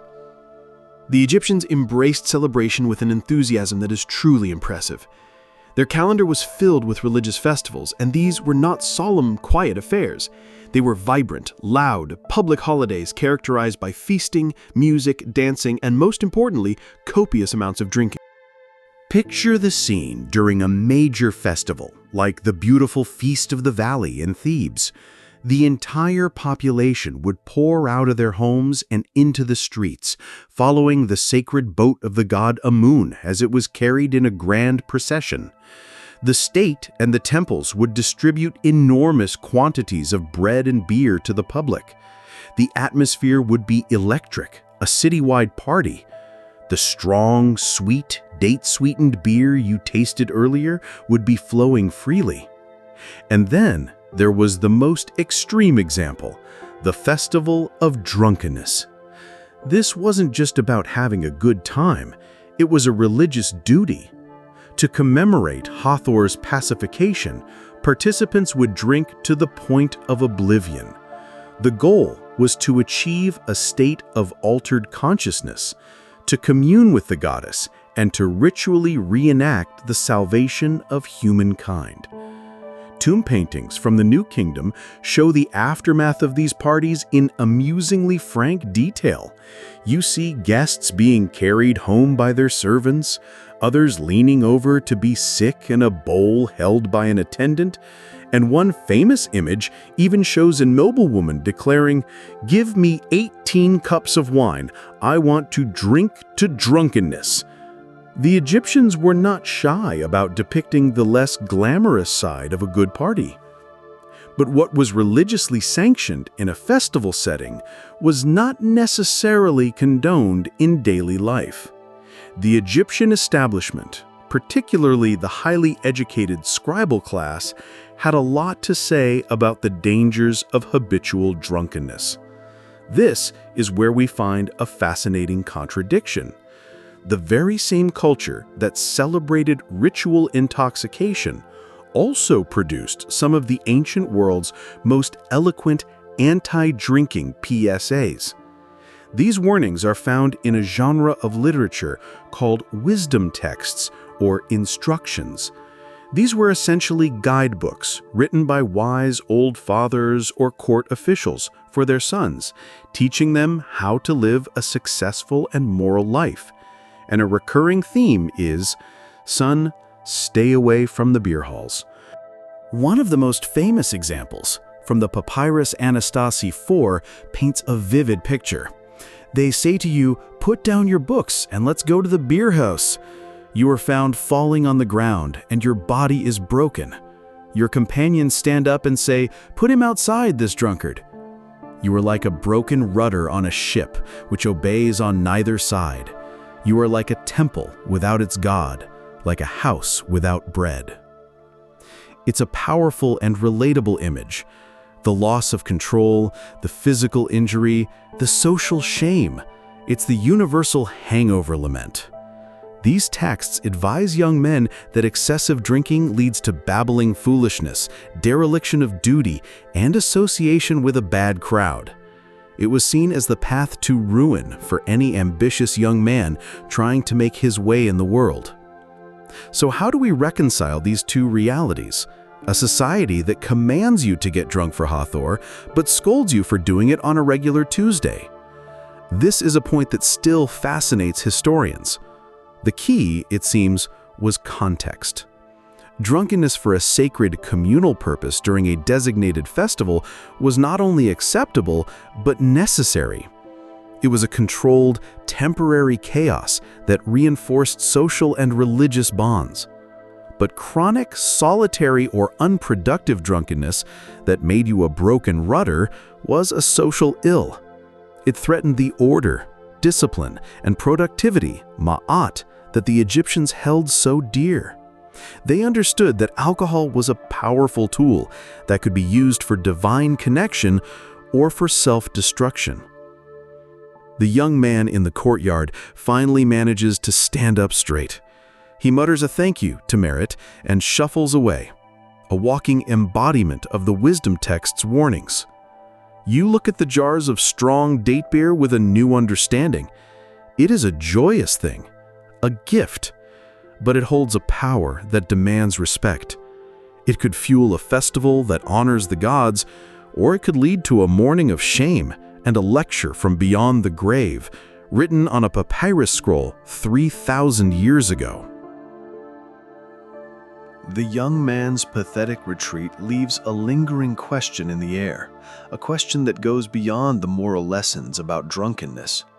As you look at the two distinct types of beer now stored and ready, the light daily Henket and the potent festive brew, a practical mystery begins to surface. How did Merit do it? How did she know? How did she know the daily beer would be light and refreshing and not a sour, spoiled mess? How did she know the festival beer would be strong and sweet and not just a sludgy, undrinkable mistake? In a world without thermometers, hydrometers, or pH meters, how on earth did she achieve any level of consistency? This, in many ways, is the greatest secret of the ancient brewer, the mystery of quality control. You've seen her process. It was guided by a deep, instinctual knowledge. She didn't measure ingredients with cups and scales. She measured with her eyes and hands. She knew the right texture for the dough, the right amount of water to add by the weight and feel of the jar. She assessed the progress of the fermentation not with a chart, but with her senses. She would have known by the smell, the sweet bready aroma of a healthy mash versus the sharp vinegary scent of a batch going bad. She would have known by the sight of the foam, a thick, healthy krausen versus a thin, weak one. And most importantly, she used her taste. At every stage, she would have tasted the product, judging its sweetness, its sourness, its developing character. This sensory science was her entire laboratory. Her brain was a living library of sensations, cataloging the results of countless previous batches. She knew that if the mash smelled a certain way on a hot day, she needed to act quickly before it soured. She knew that a particular batch of barley, perhaps harvested a bit too damp, would behave differently. This was a reactive, intuitive art form, a constant dance with the invisible forces of yeast and bacteria. The biggest challenge was always spoilage. The same warm Egyptian climate that was perfect for kicking off a vigorous fermentation was also perfect for spoilage organisms. Wild bacteria like lactobacillus, which creates a sour yogurt-like tang, and acetobacter, which turns alcohol into vinegar, were a constant threat. A batch left too long or at too high a temperature or exposed to too much air could quickly turn from delicious beer into something undrinkable. So what did they do when a batch went wrong? This is where their pragmatism shines. A soured beer wasn't necessarily a total loss. A beer that had been attacked by Acetobacter was, essentially, beer vinegar. This would have been a valuable product in its own right, useful for pickling vegetables, as a cleaning agent, or as a tangy flavoring for other foods. It was an accidental byproduct that they learned to utilize. Nothing was truly wasted. But prevention was always better than cure. This is where we see some fascinating clues in the archaeological record. On the shoulders or necks of many ancient beer jars, archaeologists have found a particular symbol painted or scratched into the clay. The hieroglyph for protection, the saw sign. It looks a bit like a stylized looped shepherd's crook or a life preserver. What did this sign mean in this context? Well, that's a fantastic question that makes Egyptologists get into long, spirited arguments at conferences. Was it a purely magical symbol? A prayer in emblem form to ward off the evil spirits of spoilage? This is entirely possible, fitting perfectly with their worldview of magic and medicine being intertwined. Or was it a more practical mark? Some scholars argue it was a seal of quality, a brewer's mark of approval certifying that this jar had been properly brewed and tasted and was deemed safe or good. It might have been the ancient Egyptian equivalent of a gold foil sticker on a modern bottle of wine. Still others suggest it might have simply been a batch marker, a way for large-scale breweries to keep track of their inventory. The truth is, likely a mix of all three. A magical charm that also carried a very practical, earthly meaning about the quality of the contents. The pressure to get it right would have been immense, especially at the state level. Imagine being the head brewer for the Giza Pyramid project. A single spoiled batch of beer could mean thousands of disgruntled workers going without their daily pay and nutrition. A failure on that scale wouldn't just be an economic loss, it could be a threat to a national project. The master brewers in those state-run institutions must have been some of the most skilled and respected sensory experts in the land, their palates responsible for the smooth functioning of the entire state apparatus. You watch as Merritt takes a small piece of charcoal and carefully draws that very same "saw" symbol onto the side of one of the jars of festival beer. Her hand is steady. It's a gesture she has likely made thousands of times. For her, it is probably all those things at once: a prayer for protection, a mark of her professional pride, and a simple way to label the jar. Her knowledge is the answer to the mystery. It's not written in a book, it's written in her memory, in her senses, in the traditions passed down to her. She creates consistency, not by forcing the process into a rigid scientific box, but by listening to it, understanding it, and gently guiding it with her experienced hand. The quality of her beer is a testament not to technology, but to tradition and a profound personal connection to the living, breathing heart of the brew. The jar with the protective Sa symbol sits apart from the others, imbued with a sense of purpose. You assume this special, potent brew is destined for a local wedding or a forthcoming festival. But as the day wears on, a different kind of customer arrives. A man and a woman, their faces etched with a quiet, dignified grief. They speak with Merritt in hushed tones, and she nods solemnly. They have not come for a party. They have come to prepare for a journey, a final one. Merritt carefully picks up the jar of strong, date-sweetened beer, the one she marked for protection. She hands it to the couple, who receive it with a reverence usually reserved for a sacred relic. This jar is not for the living, it is for the dead. It is an offering destined for the freshly sealed tomb of a loved one. This is perhaps the most profound purpose of beer in ancient Egypt. Life on this earth was seen as merely a prelude, a temporary state before the true, eternal life in the field of reeds. And this afterlife wasn't a wispy, ethereal heaven.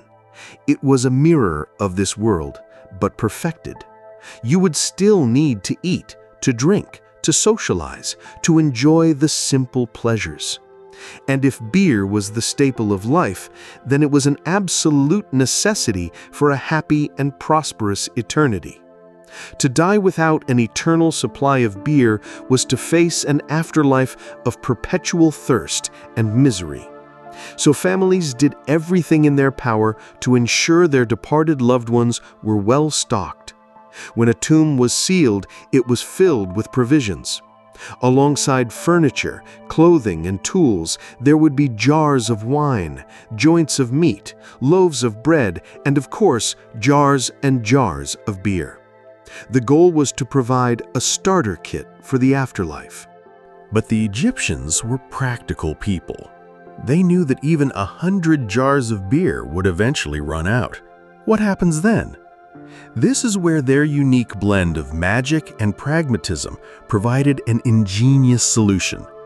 Models. If you couldn't take the whole brewery with you, you could take a miniature, magical version. In the tombs of the wealthy and the elite, archaeologists have discovered some of the most charming and informative artifacts in all of Egyptology. Model breweries. Imagine a detailed dollhouse, but instead of a family, it's staffed by tiny wooden figures forever locked in the act of brewing. You see a woman, no bigger than your hand, kneeling at a tiny saddle quern, a look of concentration painted on her little face. You see men with miniature paddles stirring a vat filled with what was likely a resin or plaster mixture, mimicking the bubbling mash. There's a tiny baker at a tiny oven, pulling out minuscule loaves of beer bread. The entire process you have witnessed in Merit's courtyard is replicated in miniature, a frozen tableau of production. These models were not toys. They were powerful, magical engines. The Egyptians believed that through the recitation of the correct spells from the Book of the Dead, these models would come to life in the afterlife. The little wooden figures would animate and begin their work, providing the tomb's owner, the deceased, with an inexhaustible, eternal supply of beer. It was a brilliant, one-time investment for an eternity of happy hours. Of course, this leads to a wonderfully geeky debate among Egyptologists. What about the beer in the actual jars? Was it real, drinkable beer? In some cases, yes. Chemical analysis of residues shows evidence of fermented grain. But in other jars, archaeologists have found a strange, thick, unfermented sludge, almost like a just-add-water instant beer mix. Was this intentional? Did they believe the deceased could magically reconstitute this sludge into beer in the afterlife? Or were these simply symbolic offerings, where the intent was more important than the actual content? Some have even suggested that these were failed batches of beer that were repurposed as funerary goods, as the magical ideal of beer was more important than its earthly potability. The question of whether the beer for the dead had to be live is a puzzle we're still trying to solve. For those who couldn't afford an elaborate wooden model, there was a simpler option, the soul house. These were small, pottery offering trays, often shaped like a simple house or courtyard, which would be placed at the tomb's entrance. And often, right on the little front porch of the soul house, you'll find a tiny built-in clay model of a woman grinding grain or a beer jar waiting to be filled. It was a more affordable, accessible way for the common person to ensure they too had the basics covered for eternity. Merit's act of providing a jar of her finest beer for a funeral is not just a transaction, it's a sacred duty. She is participating in the most fundamental belief of her culture, the care of the soul on its journey. Her skill as a brewer has implications not just for this life, but for the next. She is helping to ensure a neighbor's eternal happiness. The responsibility is immense. And as you watch the grieving couple walk away, carrying her creation into the silent realm of the dead, you can't help but think about the scale of this practice. If a single brewer in a small village holds this sacred trust for her neighbors, imagine the pressure and importance placed upon the breweries that serve the ultimate gods on earth, the pharaohs themselves, whose journey to the afterlife was a matter of cosmic importance. The brewing world, you sense, gets much, much bigger than this quiet courtyard. Watching the funeral jar disappear down the dusty village path, you begin to grasp the full scale of beer's importance. It's a staple food, a currency, a medicine, a party starter, and a ticket to a happy afterlife. An industry this vital can't remain a small-scale cottage affair forever. Just as a small stream flows into a mighty river, Merit's little courtyard brewery is a tributary to a much larger, more powerful system of production. This is the world of the state and temple-run breweries. These were not quaint courtyards. They were sprawling industrial complexes, some of the earliest known examples of mass production factories in human history. Their purpose was to brew on a scale that a single-family operation could never dream of, producing the literal river of beer required to fuel the Egyptian state. Let's leave Meret's village for a moment and travel to a site like Abydos, one of the oldest and most important religious centers in Egypt. Here, archaeologists have unearthed the remains of what is believed to be a royal brewery dating back to the very dawn of Egyptian civilization, around 3100 BCE, during the reign of one of the first pharaohs, King Narmer. What they found wasn't a single courtyard, but a massive facility. It consisted of multiple large semi-subterranean rooms, each containing rows of enormous ceramic vats, some capable of holding hundreds of gallons. These vats were arranged in thick beds of mud brick, which not only supported them, but also acted as insulation, allowing the brewers to maintain a steady temperature for the mash. The scale is staggering. Estimates suggest this single brewery could have produced thousands of gallons of beer in a single batch. This wasn't for paying a few local workers. This was for sustaining a royal court, an army, and for use in the massive religious rituals that legitimized the pharaoh's rule. These breweries were symbols of power. The pharaoh's ability to command the resources, the grain, the labor, the fuel to produce such vast quantities of beer was a direct demonstration of his authority and his divine mandate.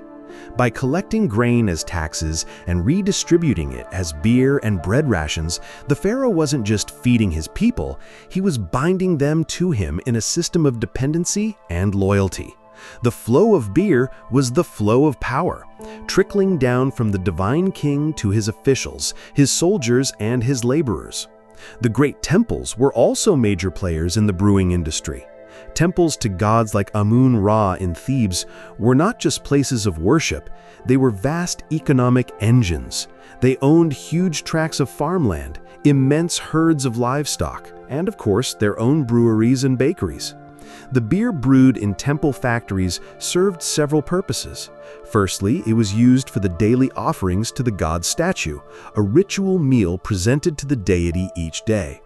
Secondly, it was used to pay the vast staff of priests, priestesses, administrators, and craftsmen who served the temple.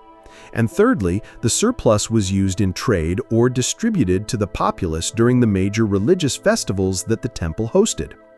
There is a fascinating and somewhat contentious theory among some scholars known as the beer and bread theory of civilization. This argument posits that the desire for beer, specifically a reliable, large-scale supply of it for social and religious feasting, was one of the primary drivers for the development of agriculture and, subsequently, complex societies. The logic goes like this. Hunting and gathering can provide food, but it's hard to get a huge surplus of storable grain needed for brewing. To host big parties and religious rituals, which are key for social cohesion, you need a lot of beer. To get a lot of beer, you need a lot of grain. To get a lot of grain, you need to abandon the nomadic lifestyle and settle down to domesticate and cultivate cereals. This leads to permanent settlements, food surpluses, division of labor, and eventually the rise of a ruling class that controls the grain and the beer. Is it true? Did humanity settle down and invent government just to make sure the beer never ran out? It's almost certainly an oversimplification. The rise of civilization was a complex process with many factors. But the theory highlights the undeniable centrality of brewing to the structure of early states like Egypt. Control the grain, you control the beer. Control the beer, you control the people. It was the pharaoh's liquid gold, a tool for building pyramids, winning wars, and securing his place as a god on earth. You look around Meret's courtyard. Her operation, as vital as it is to her small community, is a microcosm of this larger reality. The principles are the same, but the scale is vastly different. The political and economic power represented by the royal breweries of Abydos or the temple breweries of Thebes is almost unimaginable from this vantage point. Yet it all starts here, with a woman, a pot, and the knowledge of how to turn dusty grain into magic. Merit is not just brewing for her family or her neighbors. She is, in her own small way, participating in the foundational economic and political act of her entire civilization. The bubbling in her vats is a quiet echo of the great roaring factories that powered an empire. The day is drawing to a close. The sky is once again ablaze with the colors of sunset. You've witnessed an entire cycle of production, from the harvesting of the grain to the consumption of the final product in its many forms. You feel like you've grasped the essence of this world, a world where beer is inextricably woven into the fabric of daily, economic, and spiritual life. But no culture exists in a vacuum. The world outside Egypt's borders is changing, and those changes are beginning to lap at the shores of the Nile like a slow, inexorable tide. As you sit with Merit, sharing a final, quiet beaker of Henket, a figure passes by the courtyard entrance who looks subtly different. He's a merchant, you surmise, his tunic made of a finer linen, his posture confident. But what's different is what he's drinking. He's not sipping from a clay beaker of beer.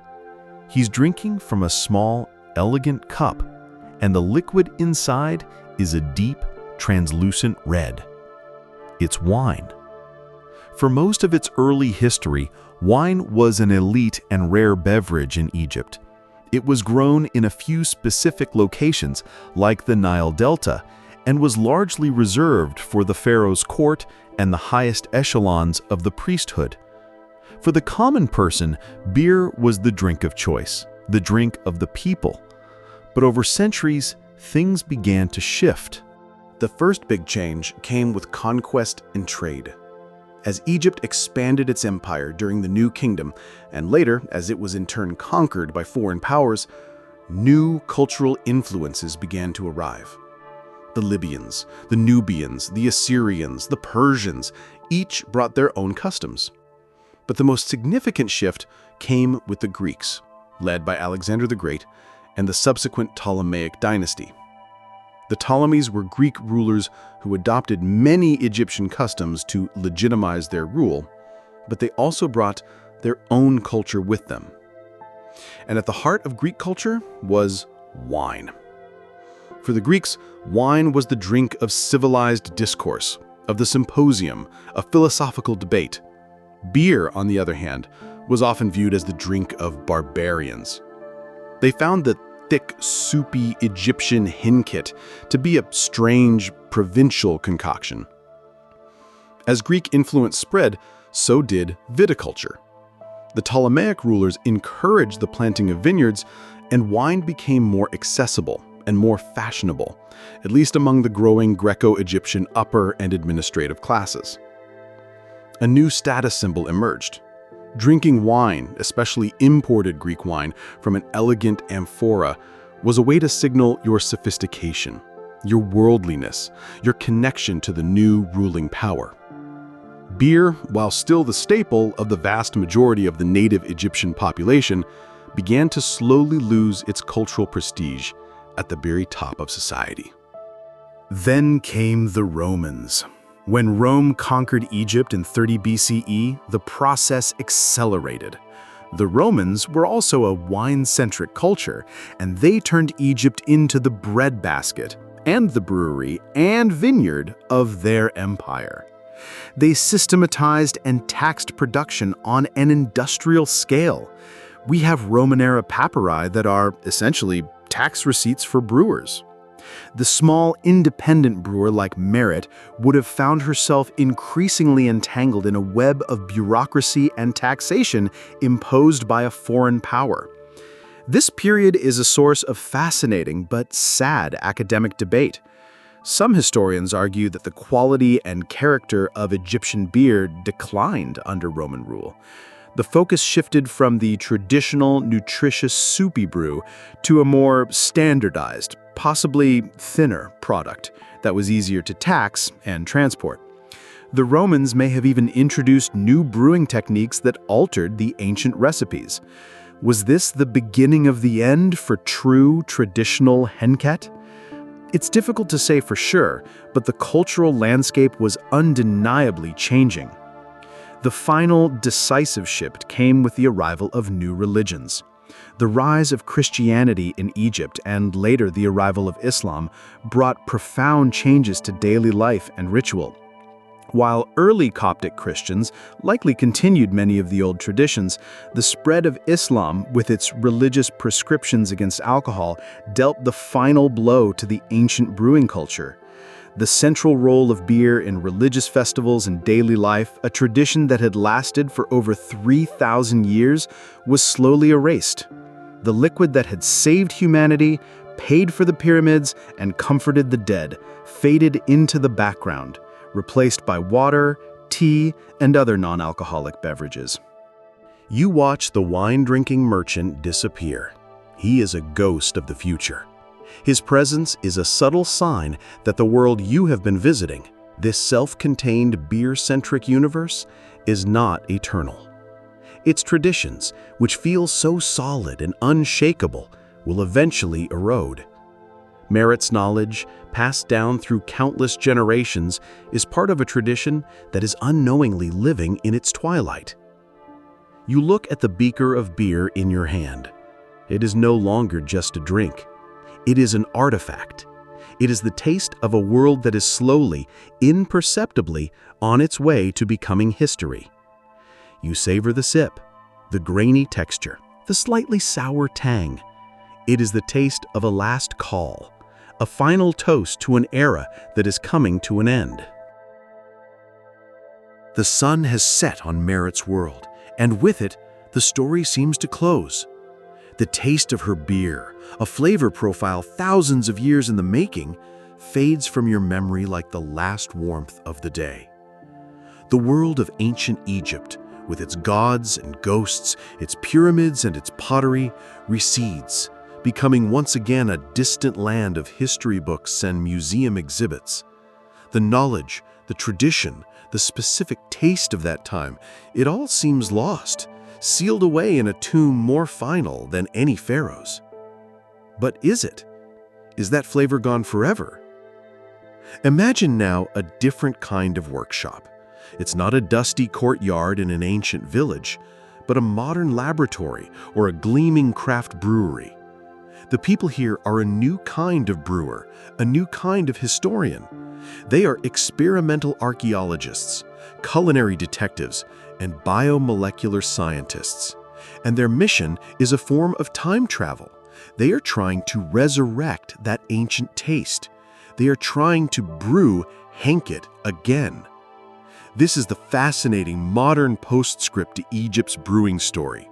Led by pioneers like Dr. Patrick McGovern, the so-called Indiana Jones of ancient beverages, researchers had been piecing together the clues you've spent the day discovering. They take the evidence from the tomb walls, the residue from the bottom of ancient jars, the carbonized grains found in excavated bakeries, and they attempt to reverse engineer the recipe. Their work is a meticulous blend of science and historical imagination. They start with the grain. They analyze ancient samples of emmer wheat and barley to find modern heirloom varieties that are their closest genetic relatives. They discard modern, high-yield grains in favor of older, less efficient ones that would have had a different starch and protein content. Then they try to replicate the process. They build dome-shaped mud brick ovens based on archaeological remains. They experiment with baking that Bépier bread, trying to get that perfect balance of a cooked crust and a raw, yeast-filled interior. They mash it with the sprouted grain, using replicas of the ancient clay vats. They don't use stainless steel paddles, they use wood. But the biggest challenge, the true ghost in the machine, is the yeast. How do you replicate a wild yeast culture from 3,000 years ago? The answer is astounding. Scientists have taken ancient porous pottery shards, fragments of the very beer jars you saw, and carefully scraped the interior surfaces. Because the clay is porous, it can trap and preserve dormant yeast cells for millennia. In the sterile conditions of a lab, they have been able to isolate these ancient microorganisms and awaken them, bringing a 3,000-year-old life form back from the dead. They have successfully brewed beer using the Pharaoh's own yeast. This has led to commercial collaborations. Craft breweries working with these scientists have released limited edition beers based on these resurrected recipes and yeasts. People today can, in a way, taste a flavor that was last common when Ramses the Great was on the throne. But this, of course, is where the final academic debate rages. Can we ever truly replicate the taste? The purists would argue no. The taste of Merit's beer was a product of its total environment, its terroir. We can replicate the yeast, but can we replicate the specific mineral profile of the Nile water on the day she drew it? Can we replicate the exact smoky flavor imparted by a fire fueled with dried donkey dung? Can we capture the essence of the other wild yeasts and bacteria that floated on the air in her specific courtyard, a unique micro-ecosystem that would have added its own subtle fingerprint to every batch? The answer is probably no. We can get close. We can create a fascinating and delicious approximation. But the true, authentic taste, in all its chaotic, wild, and unsterilized glory, likely died with the last traditional brewers who carried that knowledge. So why do it? Why go to all this trouble? Because the goal is not just to recreate a beverage. The goal is to connect with the past in a tangible way. Every time a researcher bakes a loaf of beer bread or a brewer pitches a batch of resurrected yeast, they are engaging in an act of profound historical empathy. They are trying to understand Merit's world not just by reading about it, but by tasting it. The recreated beer becomes a liquid artifact, a sensory bridge to the past. When you drink it, you are tasting the ingenuity of a people who turned a dangerous river into a life-giving drink. You are tasting the currency that built the pyramids. You are tasting the offering that comforted the dead on their journey to the field of reeds. You are tasting the magic. And in that moment, Merit's world doesn't feel quite so lost after all. And so, our journey through the world of ancient Egyptian beer comes to a gentle close. The story is told, the vats are empty, and the sun has long since set over the banks of the Nile. But a story like this doesn't just end when the words stop. It softens, settling into the quiet corners of your mind, like silt from a receding flood. Let the memory of the day linger as you begin to drift. Feel the warmth of the Egyptian sun on your skin, a comforting, heavy blanket. Hear the faint, rhythmic sounds of the village fading into a peaceful hum, the distant thud of a flail on the threshing floor, the soft lapping of the river against the reeds, the quiet murmur of voices speaking a language as old as time itself. Merit's kind, knowing smile floats in the twilight of your thoughts, a silent acknowledgement of the secrets you've shared. The yeasty, sweet scent of the bubbling mash hangs in the air, a fragrance of life, of transformation, of simple, everyday magic. There is nothing left to do now. No more grain to harvest, no more water to carry. The work is done. The day is complete. Let the gentle current of the great river rock you slowly, softly, carrying you away from this ancient world and into the quiet landscape of your own peaceful slumber. Let these images and feelings dissolve into the soft fabric of your dreams.